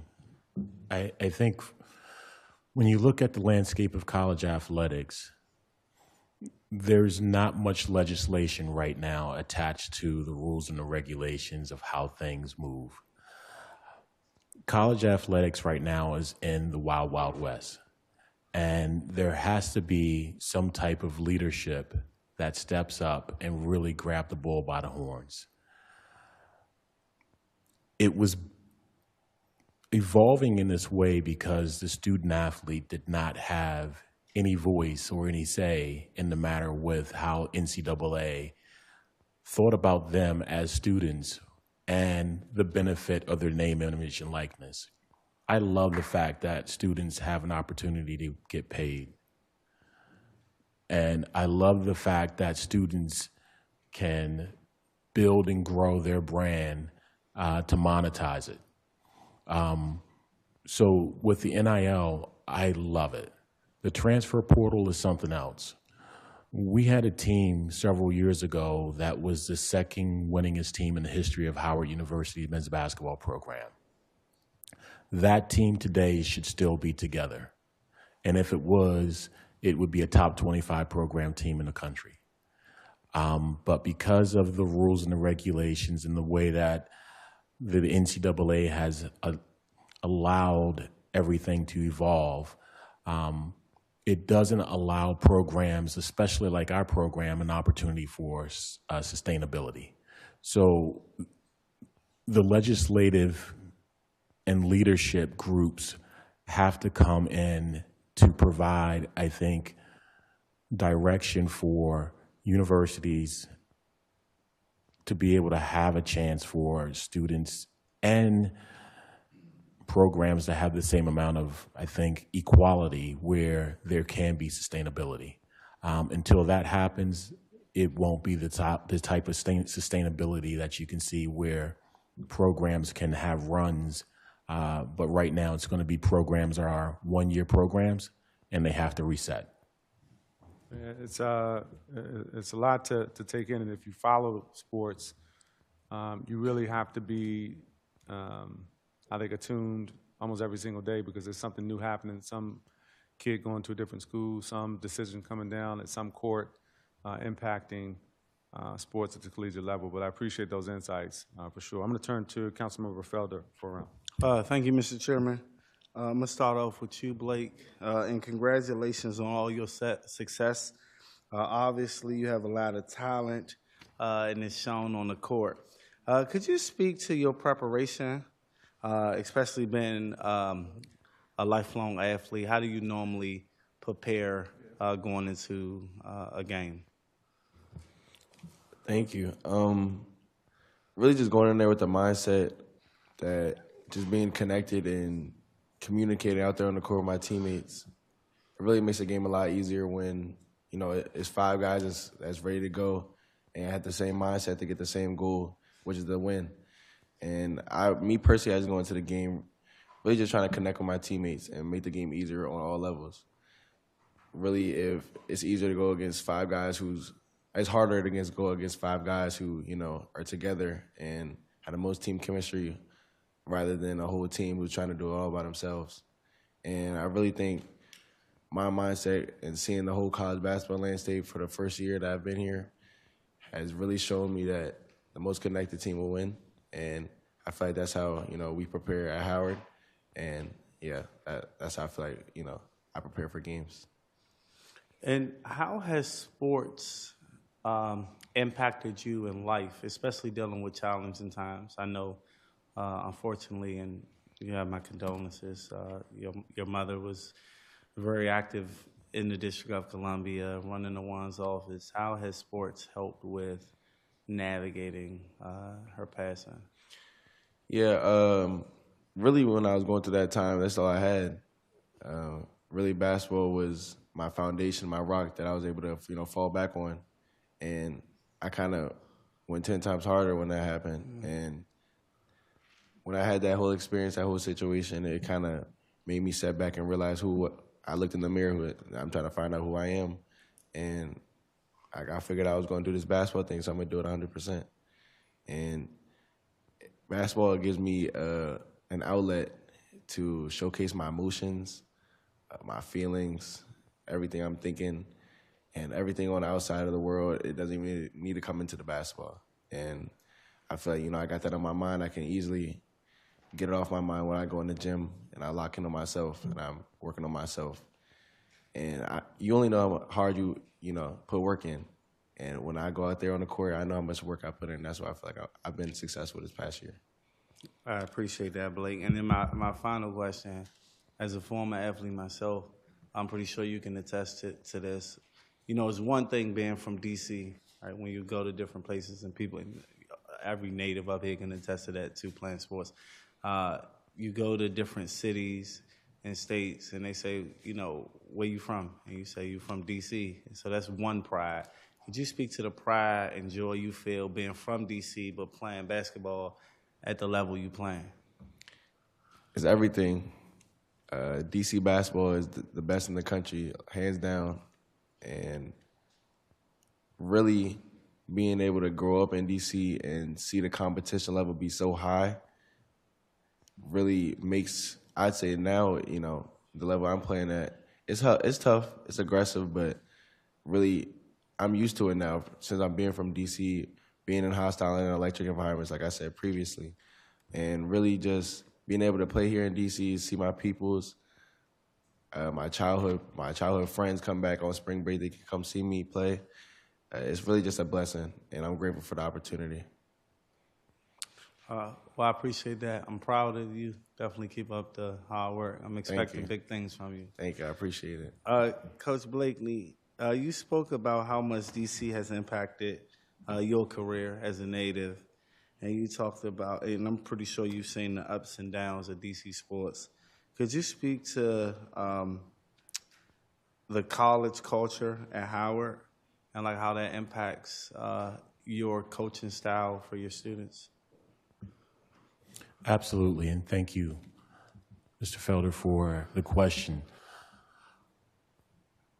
For me, being at Howard, it allows me to be authentically me. I was raised with Black coaches in a Black community, in a Black neighborhood.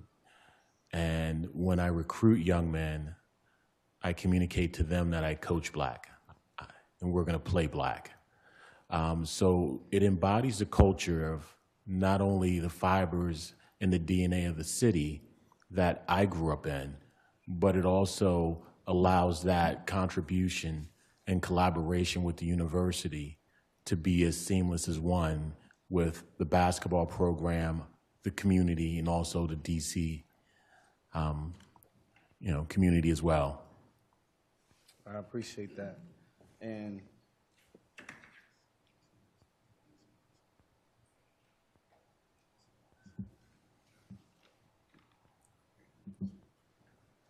gotcha. And Coach, I appreciate your response. From your opinion, could you speak to you being a native, to the council member's point, how he envisioned the district being the sports capital? Could you speak to how natives have rallied behind Howard over the years, or since you've been in the role as a coach, to support the efforts of not only the basketball team, the swim team has been doing exceptionally well. The football team is on the come up. I mean, I just think Howard's athletic program as a whole is on the brink to do some of the amazing things. And you guys were in the tournament last year, or was it the year before? Last March Madness? Yeah. So you guys are doing a lot. Could you speak to how natives are supporting that effort? Absolutely, and thank you. We've gone to the tournament the last 2 out of the 3 years. And my vision for Howard when I took the job was that it was an undervalued stock. The brand is globally recognized, and you can put that brand beside Harvard, Duke, Michigan, any university in the country, and that brand stands alone. There's no doubt about it. But when you look at the basketball program over the last 40 to 50 years, and you try to kind of dig deep into probably why it had chances to be successful and why it hasn't been successful, it was trying to make a connection with the city here in Washington, D.C. So we went in and intentionally made a fact to try to recruit young men from the D.C. area that, like Blake said, we have the best basketball, hands down, in the country. Best coaches, best high schools, best trainers, best AAU programs. It's second to none.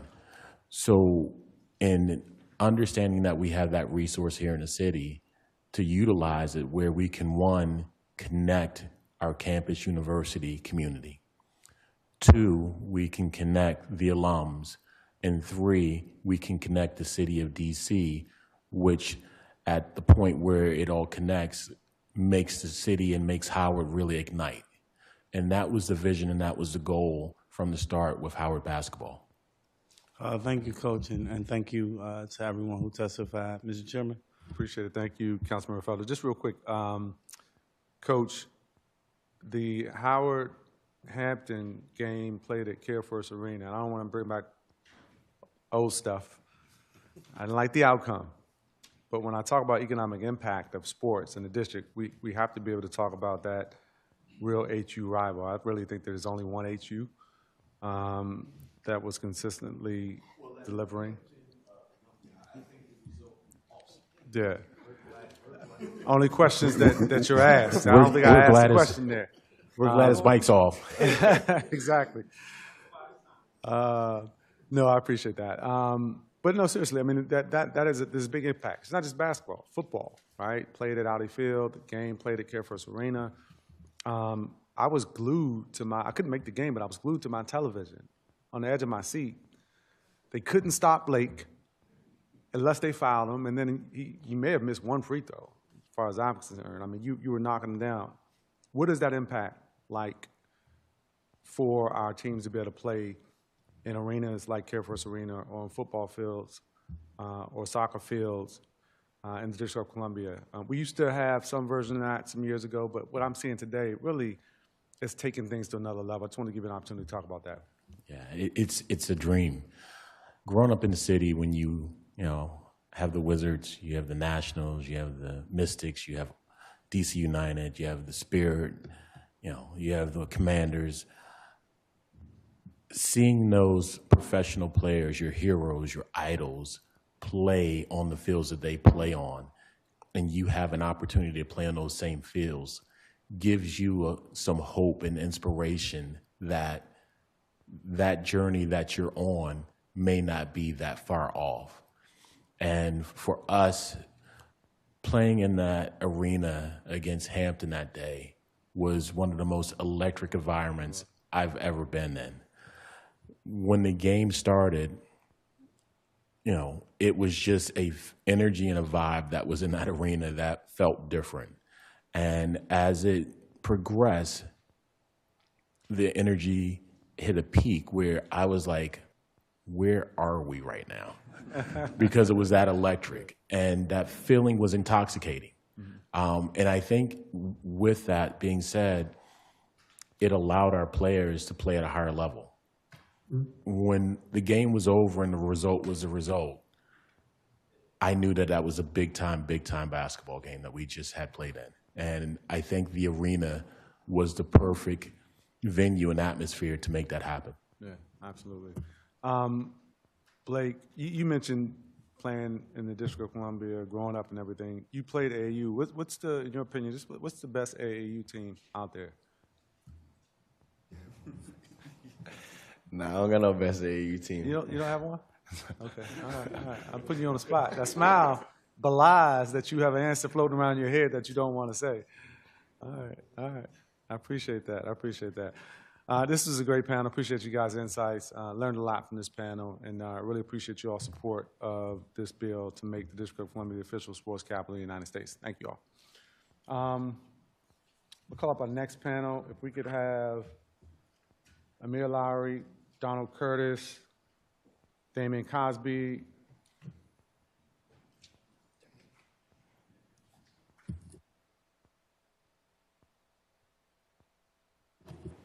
Tariq Delavalde, and James Koloski.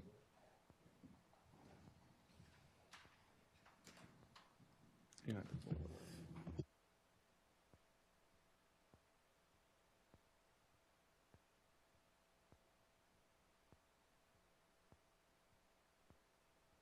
I'm ask you guys just to all get together like family so we can get everybody in. Yeah, there we go. All right, I appreciate it. And it might be easier if I just go from one side to the other, so I'll start my left and your right and say good afternoon to you all. Appreciate you all being here and your patience. I know we've had a number of witnesses this morning, but look forward to hearing the testimony. Happy to be here, happy to talk at pretty much the tip-off of the best 4 days in sports. Good morning, Chairman McDuffie and members of the committee. My name is James Koloski, and I'm president at Fight for Children, and I'm honored to testify in support of this bill to designate Washington, D.C. as the nation's sports capital. To me, this is more than a title. It's a strategic investment in our economy, our children, and our communities. The bill lays out 3 essential pillars for D.C.'s growth: enhancing sports venues, attracting major sports events to boost tourism, and expanding youth sports opportunities. While all of these elements are critical to strengthening D.C.'s identity as a premier sports city, I'm here today to focus on the third, because investing in youth sports is the most underutilized strategy we have to empower our children, promote equity, and create lasting community impact. To truly make D.C. the nation's sports capital, we must ensure that all kids, regardless of background, have access to a variety of sports designed to help them grow and thrive. And we've heard a lot of testimony today to support that. D.C. is definitely one of the world's great sports cities, yet I don't think that we have fully leveraged this asset to address one of our biggest challenges: equitable access to quality youth sports programs. As it stands now, access to quality youth sports programs in many cases is not a given. It's a privilege. When sports truly serves all kids, the ripple effects on society are profound, enhancing youth development, public health, safety, and education. Kids who play sports are more likely to stay in school than their non-playing peers. They experience better mental and physical health and are less likely to engage in crime. The challenge is that the privatization of youth sports has created a system of haves and have-nots, where access to resources, facilities, and quality programs is too often determined by income. The impact of this divide is very significant. If a child graduates high school, they are more likely to be employed and contribute to the economy. If they stay active, healthcare costs decrease. And if we prevent even one youth incarceration, we save nearly $200,000 annually. The financial return on a sports investment is undeniable, but beyond the numbers, when we speak of human capital, youth sports literally have the power to rewrite a child's future. By passing this bill, DC will strengthen its position as a national sports hub, fuel tourism, and drive economic growth. But just as importantly, it will ensure that youth sports are prioritized as a fundamental part of this vision. At Fight for Children, we lead a coalition of over 50 nonprofits and strategic partners dedicated to reimagining youth sports in DC. You're going to hear from a couple of our member organizations that are sitting next to me this afternoon. And over our 35-year history, we have invested more than $30 million in grants into the local nonprofit sector. And over the past 5 years, through our coalition of network building with local nonprofits that are providing some of the highest quality youth sports and youth development programs across the city, we have become one of the premier capacity builders, conveners, and advocates for these types of organizations. I welcome any questions on how we can collaborate to turn this bill into a reality. Thank you. Thank you for your testimony. Next. Hey, Chairman McDuffie, thanks for having me. I don't have a prepared testimony, so I'm just going to go off the cuff a little bit, speak from the heart. It's just a pleasure to be here and, speak in support of this bill. And like James said before me, there's such an important piece of this legislation that addresses equity and access and opportunity for youth sports. So my name is Amir Lowry. I'm the co-founder and executive director of Open Goal Project. We promote equity in youth soccer, and we make sure that kids and families who cannot afford pay-to-play youth soccer programs still have an opportunity to access the tremendous benefits and positive youth development that go along with participating in any sport. So our program is 10 years old now, and we'll serve about 500 kids this year. And we've been able to scale and get to the level that we have today and create the impact that we have due to, people like James and Donald and Fight for Children, people like yourself and DC government, DC government offices like Mayor's Office of Latino Affairs, Office of Deputy Mayor of Education. So we wouldn't be here and making the impact we make without this community of support around us.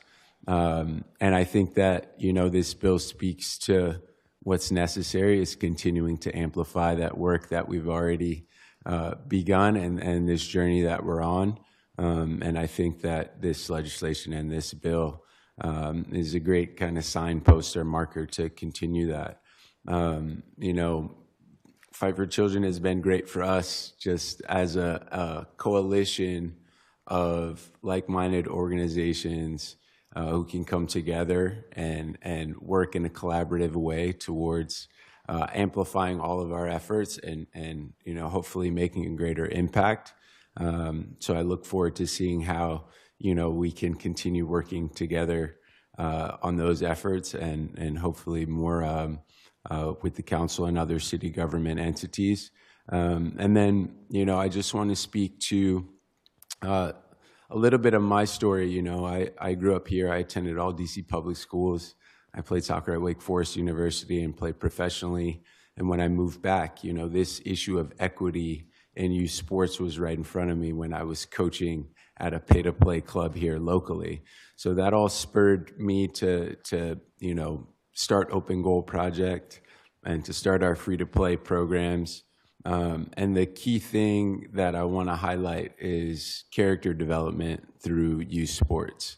We have a tremendous opportunity to affect not only young people's lives, but then build leaders that are going to affect the communities and their peers around them.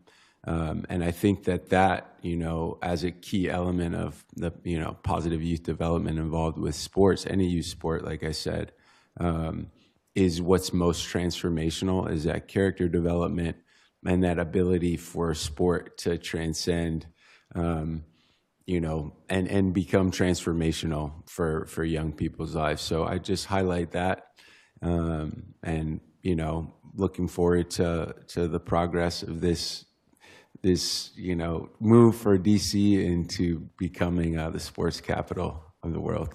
Appreciate it. Thank you for your testimony. Next. So I'm Donald Curtis. I'm the founder, executive director of Soul Programs. I'm here with Fight for Children. And I thank the council for proposing Bill 26-119. So for me, I'm gonna take a slight bend on this, and I'm gonna speak a lot around youth engagement through sports, but in having a title as the world capital of sports, it provides us an opportunity to engage more young people through the use and through the ability to attract more businesses, more larger scale sports events to the city. And in doing so, there's this engagement that happens when we can encourage our young people to actually work with these organizations in the development of some of these programs. Through tourism, through event planning, through the construction of facility, through the movement of people, through the development of communities, through the empowerment of people, through coaches and owners. We get a chance to actually have our young people understand not just what it means to be an athlete on the field or on the court, but what it means to be an owner, a manager, a construction development person within the space that we use the sport for in a way that makes sense for us long term. I've had a conversation with groups like Marriott, working on behalf of Marriott, about how we can connect our young people, our student athletes, to careers in their fields and industries that they may not know about, but it's only through the power of sport those engagements happen, those connections happen. Through the summer programs, the summer camps, summer basketball programs at these different parks, the Goodman Leagues, et cetera, our young people get a chance to not just witness and observe kids play, young men and young women play sport, they get a chance to see the sports entertainment industry in action in real world. The thing about it is this, I live in Ward 6, recently moved to Ward 7. I coach in Ward 7. I engage young people in Ward 8 and 7 east of the river. And a lot of these kids that we engage, they are so far removed from the economic center, the economic strength. They don't understand what they're living in. They don't see it every day. They see it through sport. They don't know what they're seeing sometimes. And by us having titles and branding and names and programs and operations that make sense for other people to really understand with clarity what's happening, it gives us a chance to actually move the city and the young people who will eventually lead this city to a place of promise and prosperity. Not only, within the city walls, my son plays on these circuit teams, and we travel. And I see teams who drive through D.C. to go to a small town in Lancaster, Pennsylvania, to play in the tournament. And I see small towns raise millions of dollars from the weekend through basketball or volleyball events. That money should be coming back to the city if we really are strategic and we have a plan for what that means and what that looks like for the future of our city. I really believe we can actually change things through having a title, an operation, people, and strategy processes that are designed to keep individuals coming into our city, investing in our city, building our city, and having our young people understand more and more the power of sports for economic development. Appreciate that. Thank you. I'm sure I'll have a follow-up for that because I heard you loudly and clearly when you talked about driving through those small towns. I drive through from D.C. to those small towns too, and see what the economic impact is when all those events are occurring. So definitely we'll have follow-up. Next, good to see you. Thank you, Chairman McDuffie, and thanks to the members of the council and staff. My name is Damian Cosby. I'm a PGA professional, and I'm the executive director for National Links Trust. National Links Trust is the nonprofit organization that operates the city's only 3 public access golf courses, Rock Creek Park Golf, Langston Golf Course, and East Potomac Golf Links. And we have a 50-year operating agreement with the National Park Service for all 3 facilities. We are seeking to revitalize all 3 facilities as true community assets and economic drivers. I'm here today to testify in support of Bill 26-119, the official sports capital of the United States Designation Act of 2025. Every day at our facilities, we see the impact sports have on our community. Our facilities provide access to golf and its many mental and physical health benefits for people of all different backgrounds. We also offer employment opportunities to community members and tourism dollars to the district. Today, we host multiple national events, and in the future, following rehabilitation projects at all 3 properties, and in the passing of this bill, even more golfers from across the country will descend upon our city to play at 3 of the best public golf courses in the country. With this bill, golf and sports in general will be in a better position to succeed in Washington, D.C., and further capitalize on their social and economic good. We urge the council to pass this bill and ensure a bright future for sports in Washington, D.C. Thank you. Thank you for your testimony. Really appreciate it. Next. Good morning, esteemed members and committee of the committee and honored guests. My name is Tariq Delavalade, and I'm honored to serve as the Executive Director for United Golfers Association. Founded in 1925 right here in Washington, D.C., the UGA has been at the forefront of growing and preserving the game of golf for under-resourced and underfunded communities. Today, I stand before you in strong support of B260119 Act, which seeks to designate Washington, D.C. as the official sports capital of the United States. This is not just a title. It is a statement of ambition, a recognition of D.C.'s extraordinary potential, and a call to action to elevate our city as a premier destination for sports at every level. When people think of Washington, D.C., they think of history, politics, and culture. But what many overlook is the city's deep connections to sports, especially golf. With 54 holes of golf spread across the historic areas, which is Langston, East Potomac, and Rock Creek golf courses, they are more than just green spaces. They are untapped economic engines capable of generating revenue through professional, collegiate, and youth events, as well as community engagement programs. Imagine what we could achieve with the revitalization effort that transforms these venues into championship caliber golf courses. We can attract professional, collegiate, and junior, as well as corporate outings and charity golf tournaments, bringing local, regional, and national visitors, jobs, and millions of dollars in economic impact directly into our city. Right now, DC-based organizations take their philanthropic and corporate golf tournaments right outside of our city limits. Unintentionally, however, directly diverting revenue right out of our city.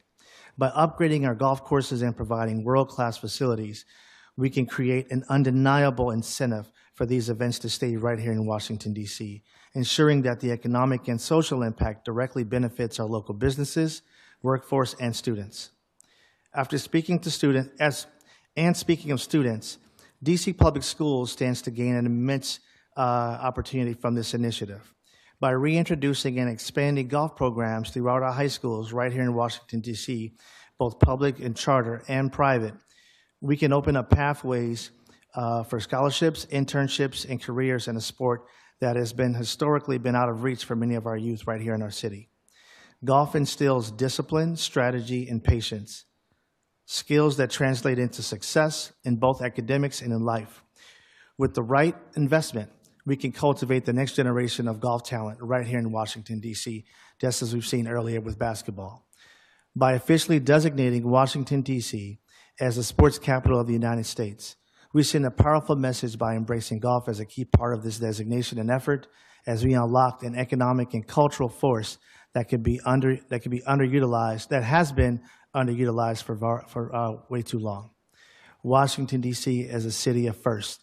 Let's add another title to it as the premier destination of world-class golf. Thank you for your testimony. I want to thank each of the witnesses for their testimony.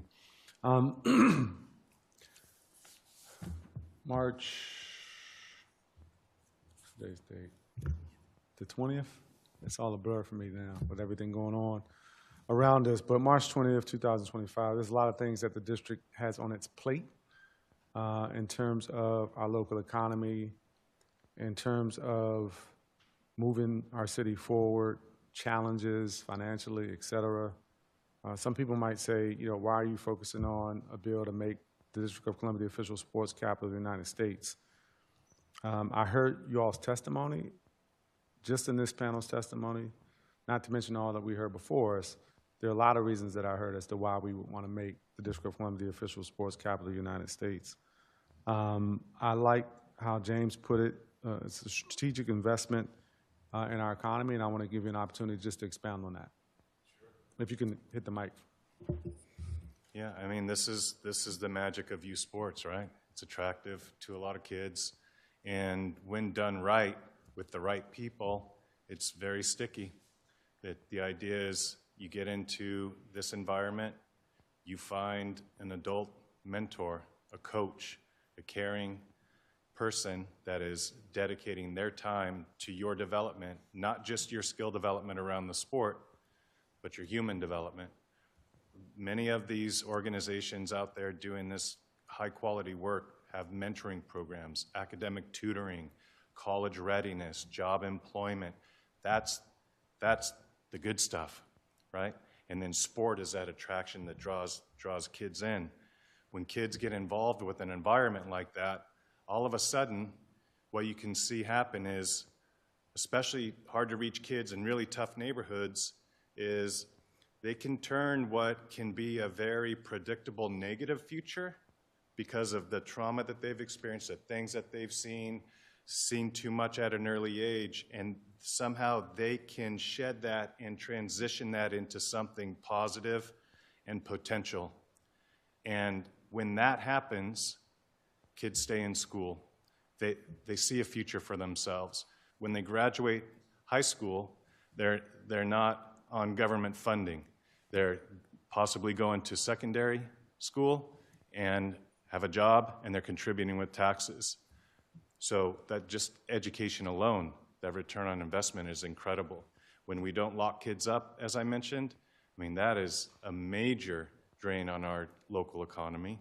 And it's not only about the savings on the dollars that are given back to the community, but it's a real life, because we know that when kids get involved with that type of system, it's hard to get out of that system. Health, type 2 diabetes used to be adult onset. Now it's happening at 18, 19, 20 years old, right? But when kids are physically active and involved in sports, it brings down the healthcare costs. So that number that we're looking at, it's a tough number to get to, but national research is showing that for about every dollar invested in these types of programs that Amir and Donald are running, about $11 is returned to society. Donald, you mentioned parents who are driving through D.C. to smaller towns, and to be clear, there's nothing wrong, nothing against these smaller towns. Lots of great people, lots of things that are happening there. But D.C. parents are driving from D.C. to a lot of these smaller towns to engage in sport. And it's not just for a day. In some cases, I imagine you're there for a few days. You're talking about spending money in a local economy somewhere else. What could be the impact of the District of Columbia if we were to attract more of those types of events here in our city, in the nation's capital? Sure. So for the average family that travels with my son's team, they're spending about $1,000 a weekend between travel, between tournament fees, between hotels, food, et cetera, for 2 days outside of D.C. Now, when we think about it, the teams that are coming from this area to these small towns to play are the attraction points for these teams, these tournaments. So if everything that we have as far as the resource, human capital, within that youth amateur sports thing is what it was drawing people to these other cities to play, why can't we figure out how to best hold that talent here? The same way Howard University is recruiting within D.C. to keep those players here to build programs. The same thing can happen at the amateur level within our sports. Now, this happens not just in a small town, but in Orlando, Florida, in Greensboro. There's all these larger youth sports events, and people deem these as youth sports capitals. Well, why not have that here? Why not we really put our footprint on like the sports capital piece, not just on the professional space, but also the amateur space? You think about it in not just that regard, when it comes to high school sports, maybe 4 of the top 20 national basketball teams come from this area, from Sidwell Friends, all to the public school at Jackson Reed. So, and that's boys and girls sports.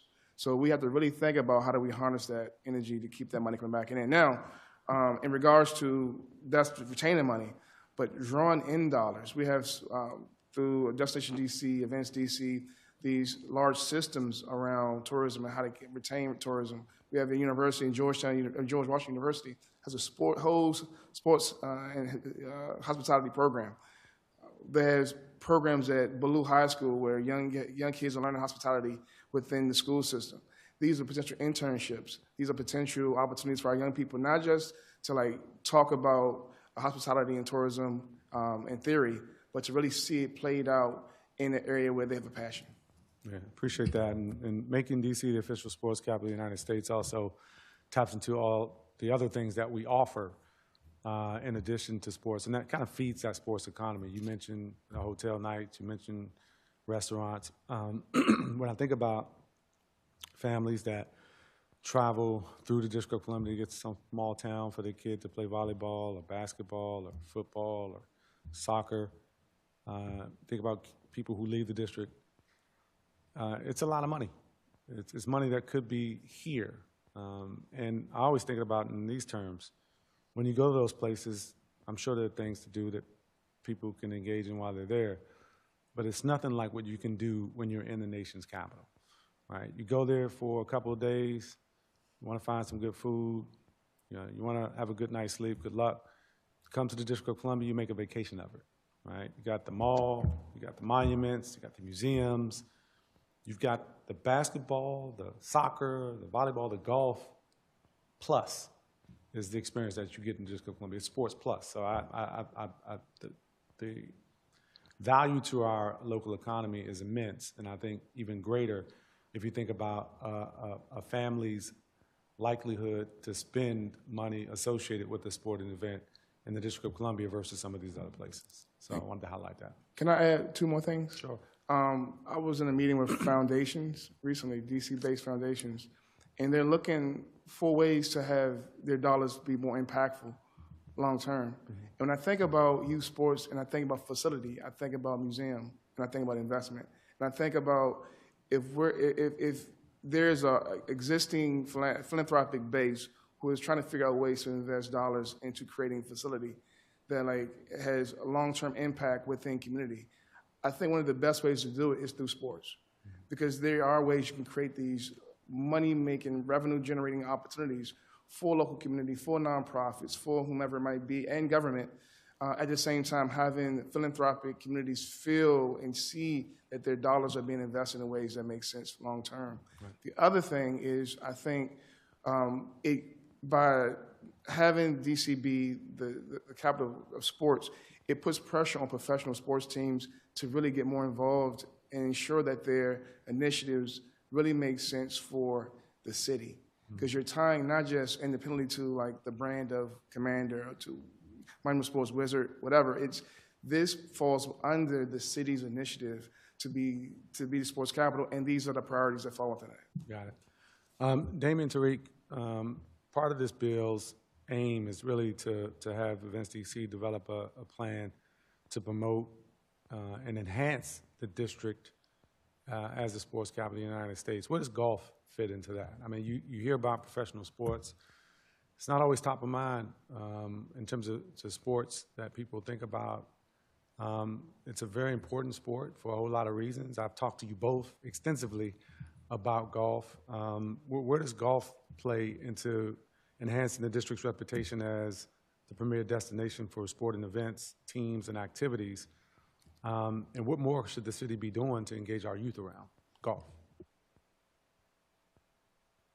Excellent question, and thanks for the opportunity. Golf is one of the sports that usually isn't talked about when you're looking at economic drivers. But one of the responsibilities that our organization, National Links Trust, is taking on is truly renovating all three facilities in the district and making sure they are economic drivers, making sure they're true community assets. To several panelists' point, we have people that are living in the district for whatever reason. They don't want to play the 3 golf courses in DC, so they're going to Northern Virginia, they're going to Maryland, they're going to Pennsylvania. I know Ty talked about corporations that have charity events that are not utilizing the facilities in DC. So, our organization is going to change that with the renovation projects to keep those dollars within the district, attract more people to the district. Chairman McDuffie, you mentioned, Washington, DC being a destination. People come from all over the world to see our museums and our monuments. They should stay for our golf courses as well. So we want to have golf facilities that are monuments to municipal golf. And people will travel across the country to come play these 3 facilities. We have no doubt about that.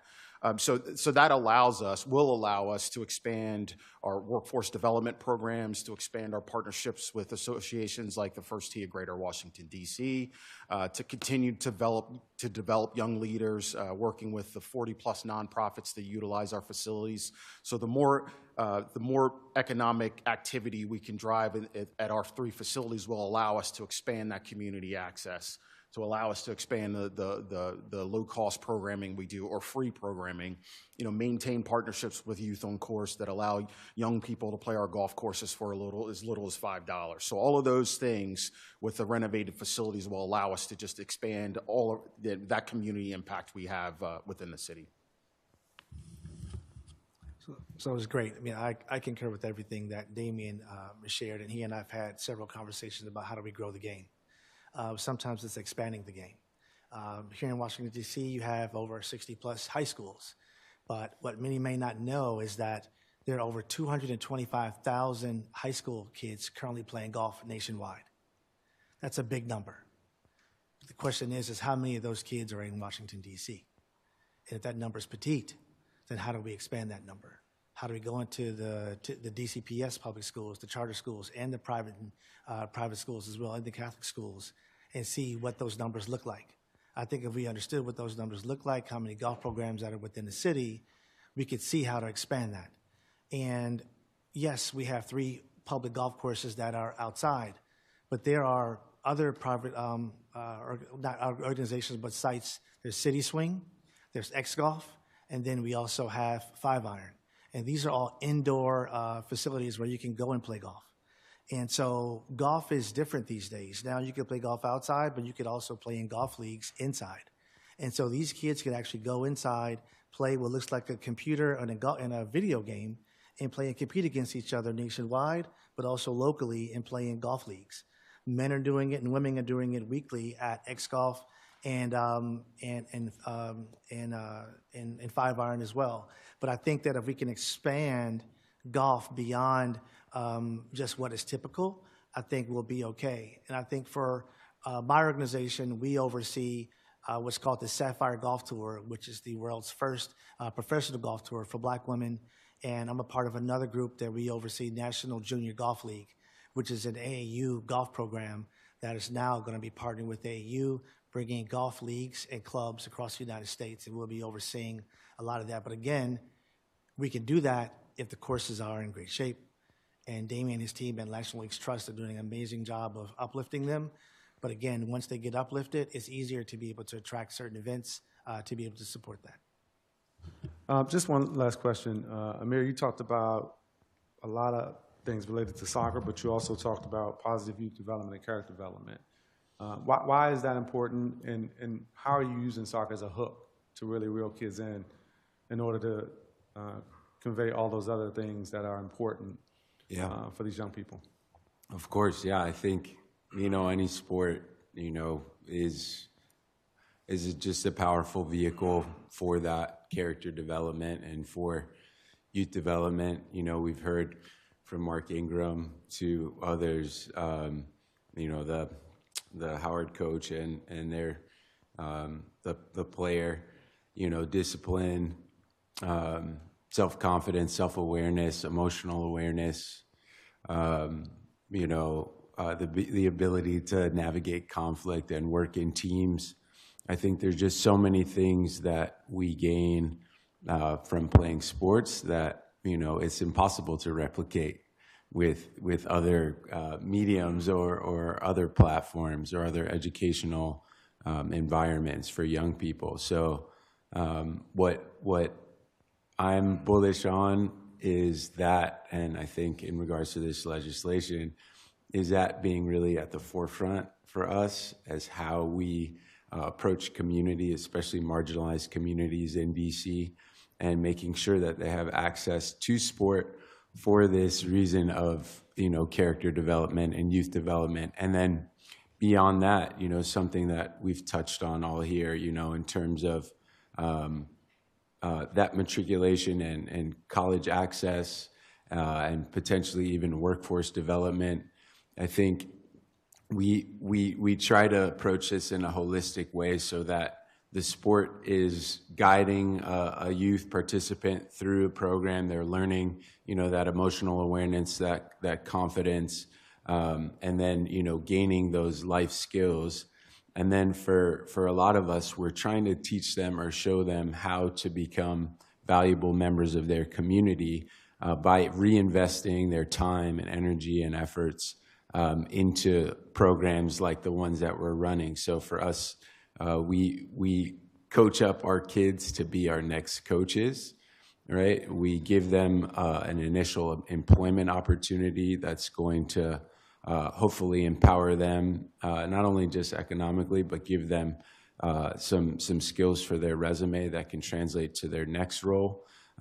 So it's really a cycle of empowerment that I think sports are crucial to. And, the more that we can expose our youth to these different elements, the better our communities will be, the more success, people will have, having access to programs like these. Thank you for that. I really appreciate each of your testimony this afternoon. It's been incredibly helpful to build this record out for this measure. So thank you so much for your time. Thank you. We have, I think, one more in-person witnesses and then a few witnesses who are testifying virtually. I'm going to call Alex Stein up, who's the final witness who's testifying in person. I appreciate your patience. I know a lot of witnesses have been here since we started this morning, and we'll get to our virtual witnesses after this testimony. Good afternoon to you. You can begin your testimony. You have 3 minutes. My name's Alex Stein. Thank you, Mr. McDuffie. And you've had a lot of people come up here and speak, including Heisman Trophy winner Mark Ingram. And everybody spoke in support of this bill. But I noticed something. Everybody here has a personal investment in this city. Now, when you look at Washington, D.C., what do you think about? Politics, right? We don't think about sports. So I think that you, by designating Washington, D.C. as a sports capital of America, is a travesty, because if we think about sports, let's think about a real team, the Dallas Cowboys, America's team, right? We don't call the Redskins America's team. Your team here doesn't even have a name. You guys changed the name. Remember the Washington Wizards?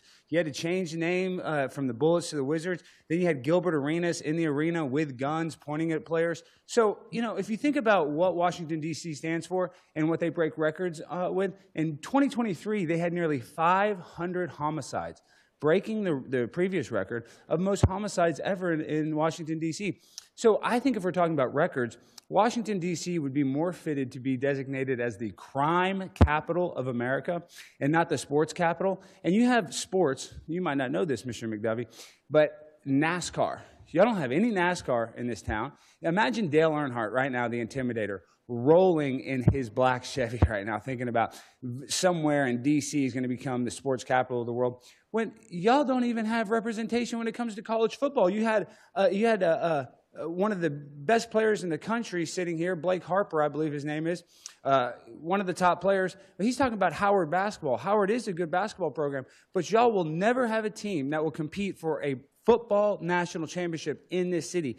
And in Texas, where I'm from, football's king. And believe it or not, football is the #1 sport here as well. It's the most popular sport. And you look at the Ravens, they're 30 miles away. So when it comes to football, y'all don't even have the best team in a 30-mile radius. So it's an absolute joke that we're going to sit here and you guys are going to try to designate this town as a sports capital of America. I am in opposition of this 100%. It needs to be a real city like Dallas, Texas, that has real universities like SMU, that has been a top college football program and a top basketball program. And we need a freaking city that represents the whole entire country. When people think about Washington, D.C., all they think about is politics. And what does politics do? It divides us. Sports are supposed to be the ultimate unifier. Whether you're rich or poor, you get on the same court and you compete. So when we try to designate Washington, D.C. as the sports capital, I think it is an injustice to every other great city like Boston that has incredible sports history, New York City, even Los Angeles has great history. So you don't have to make it Dallas because I would want Dallas, but I think that this is an actual travesty, and I know a lot of very important athletes have spoken in favor of this, but I truly have to say that I speak in opposition of naming Washington, D.C. the sports capital of America. Thank you for your testimony. Thank you. Turn next to our virtual witnesses. If we could have Gregory McCarthy, Kenny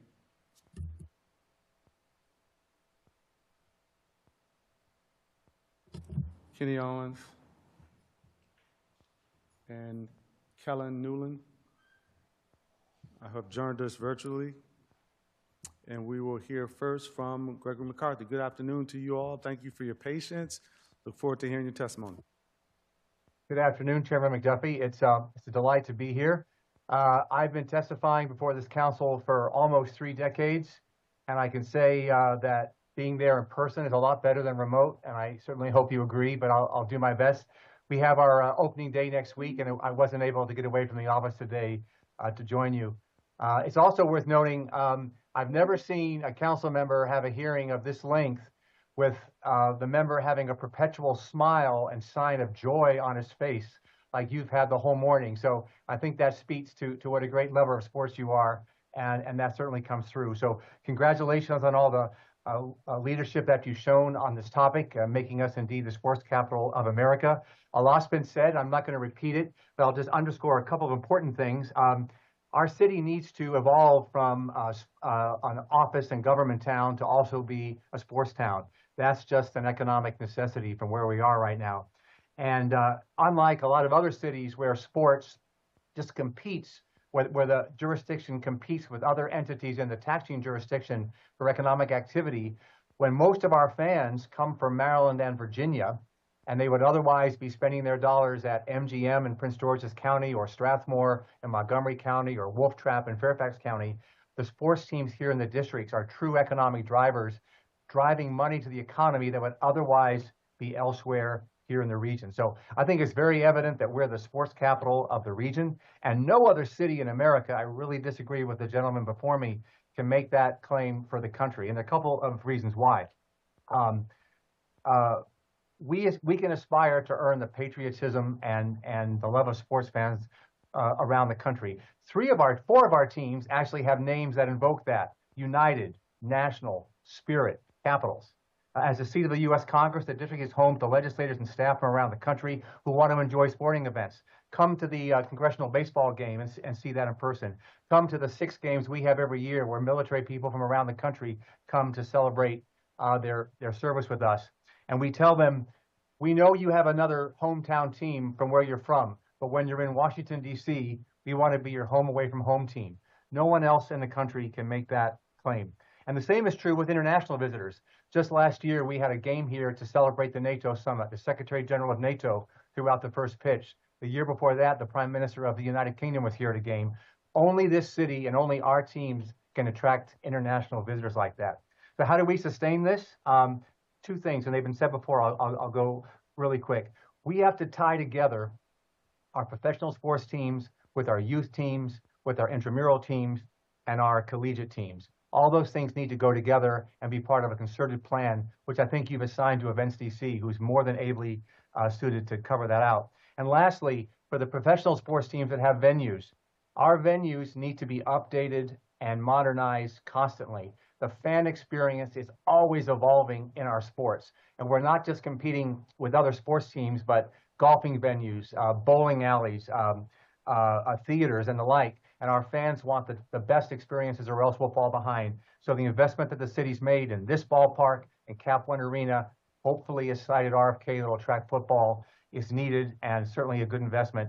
I have submitted my testimony for the record, and that's a summary of it. Thank you very much. And thank you for the summary. I really appreciate the testimony. Just before you go, though, if you could just talk about the impact of Nats Park on the area around Navy Yard and the Capitol Riverfront. You've been here in this city for a really long time, and working in government, working in the private sector. What has it meant to invest in sports in that way, in that part of the city?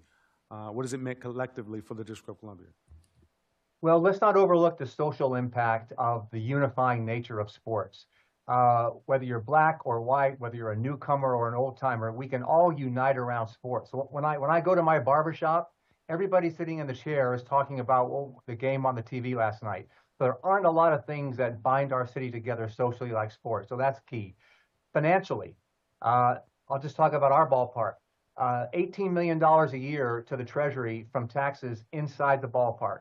And conservatively, we work with a bid to estimate what the impact is on 2,000 feet around the ballpark.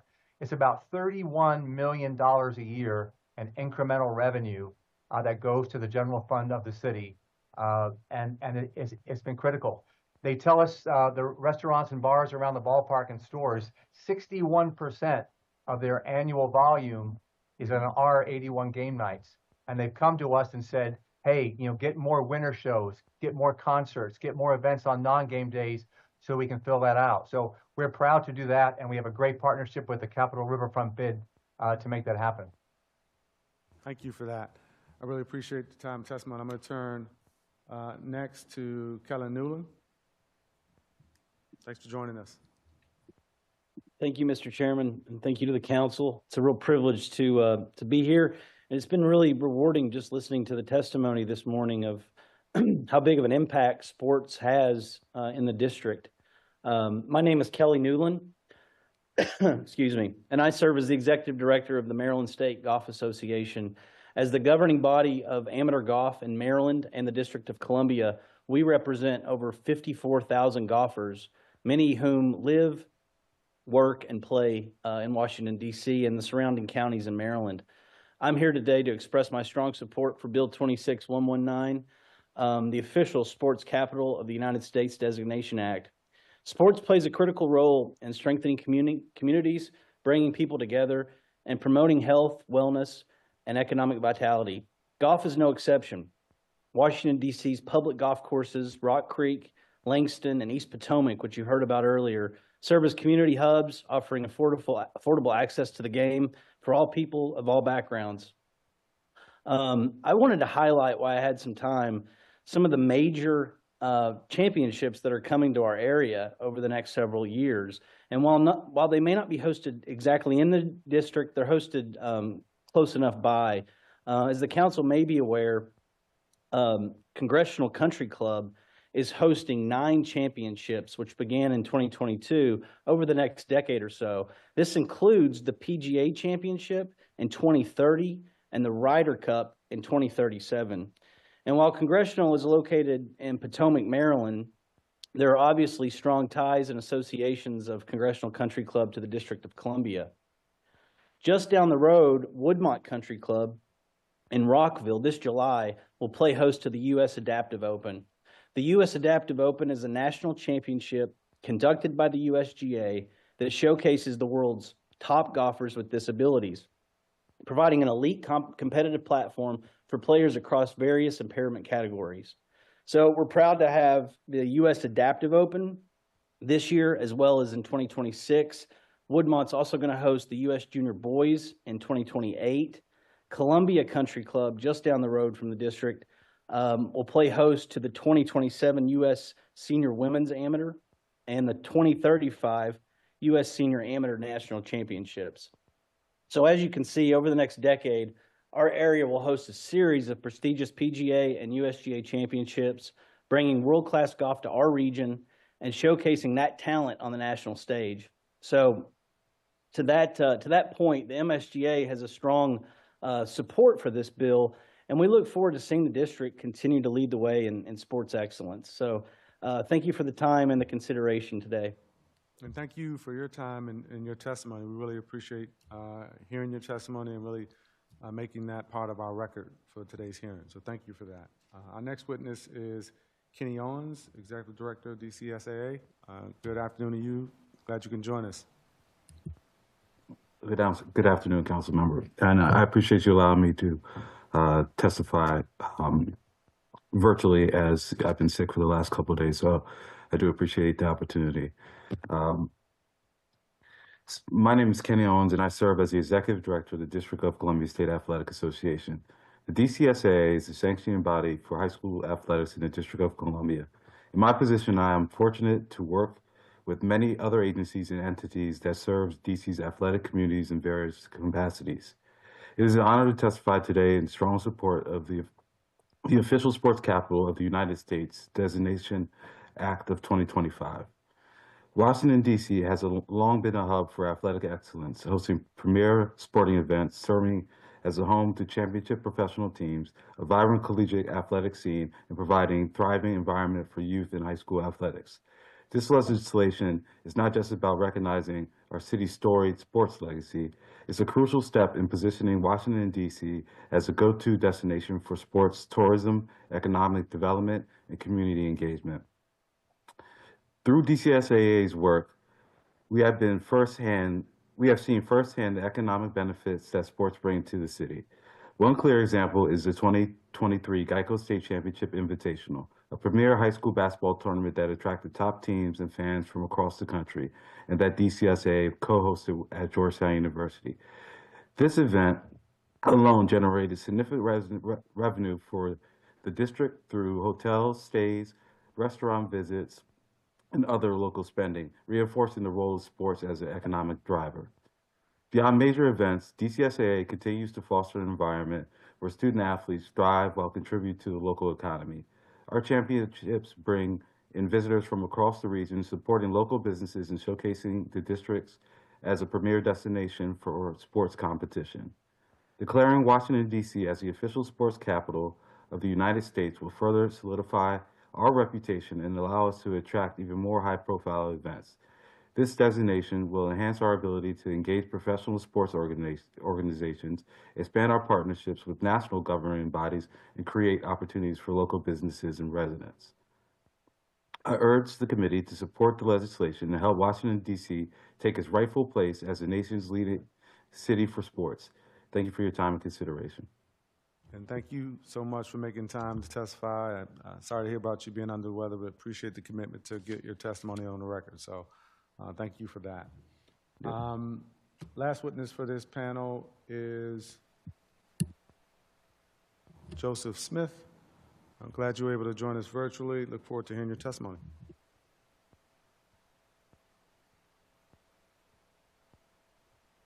Thank you, Chairperson McDuffie, Committee on Business and Economic Development, members for the opportunity to testify in support of Bill 26-119, Official Sports Capital of the United States Designation Act.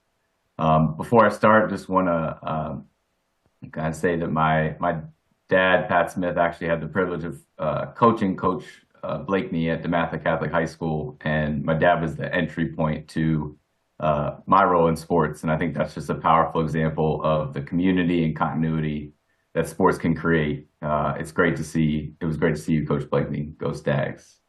I'm here representing the Center for Healing and Justice Through Sport. We're a nonprofit organization dedicated to expanding access to healing-centered sport experiences for young people and athletes through coach training, consulting, and collective action. We're grounded in neuroscience, research, and our mission is to make sport healing for all youth and athletes everywhere. And by healing-centered sport, we mean sport that is high quality, that is youth-centered, in a space where young people have a safe and inclusive experience to develop a sense of agency. We support athletes and teams through training and consulting to be able to leverage our expertise to support their innovative programs. We believe that healing is a right for all. And through the wide appeal of accessibility to sport, we found that sport is the ideal environment for justice-oriented and healing-centered philosophies. This work changes the lives of not only participating athletes, but their families, their communities, and the world at large. Change through sport is something that young people can see themselves in and make their own. Through our partnership with organizations like Fight for Children and organizations like Donald Curtis's Soul and Amir Lowry's Open Goal Project, we have witnessed the deep impact that sports-based youth development programs across the district have every day to increase access and advance equity. Our grassroots movement of sport-based youth development, outdoor rec, and dance organizations and those who support them is actively coordinating and connecting and convening key stakeholders within youth sport, education, parks, and rec, and other local efforts. We're a citywide network of organizations that are leveraging the power of play and movement within our own communities to unlock the full potential of the youth development outcomes that come with sport. Our goal is to advance these outcomes by building relationships and sharing learnings across the sector. We all have heard the different benefits of sport, and speaking from sort of our neurosequential background, one of the greatest things that sport can give is access to a positive, caring adult to help young people deal with overwhelming stress. And I could not be in more support of that in advancing this bill to access more opportunities for young people in sport. Thank you. And thank you very much for your testimony. I want to thank each of the witnesses for taking time out of their busy schedules to provide testimony to the Committee on Business and Economic Development virtually. We really appreciate your contributions to this hearing. I don't have any questions for the panel, but would definitely want to thank you for your time and your testimony. And before we move on to the next measures on the agenda for the committee, I want to thank all of our witnesses who testified today on this particular legislation to designate the District of Columbia as the official sports capital of the United States.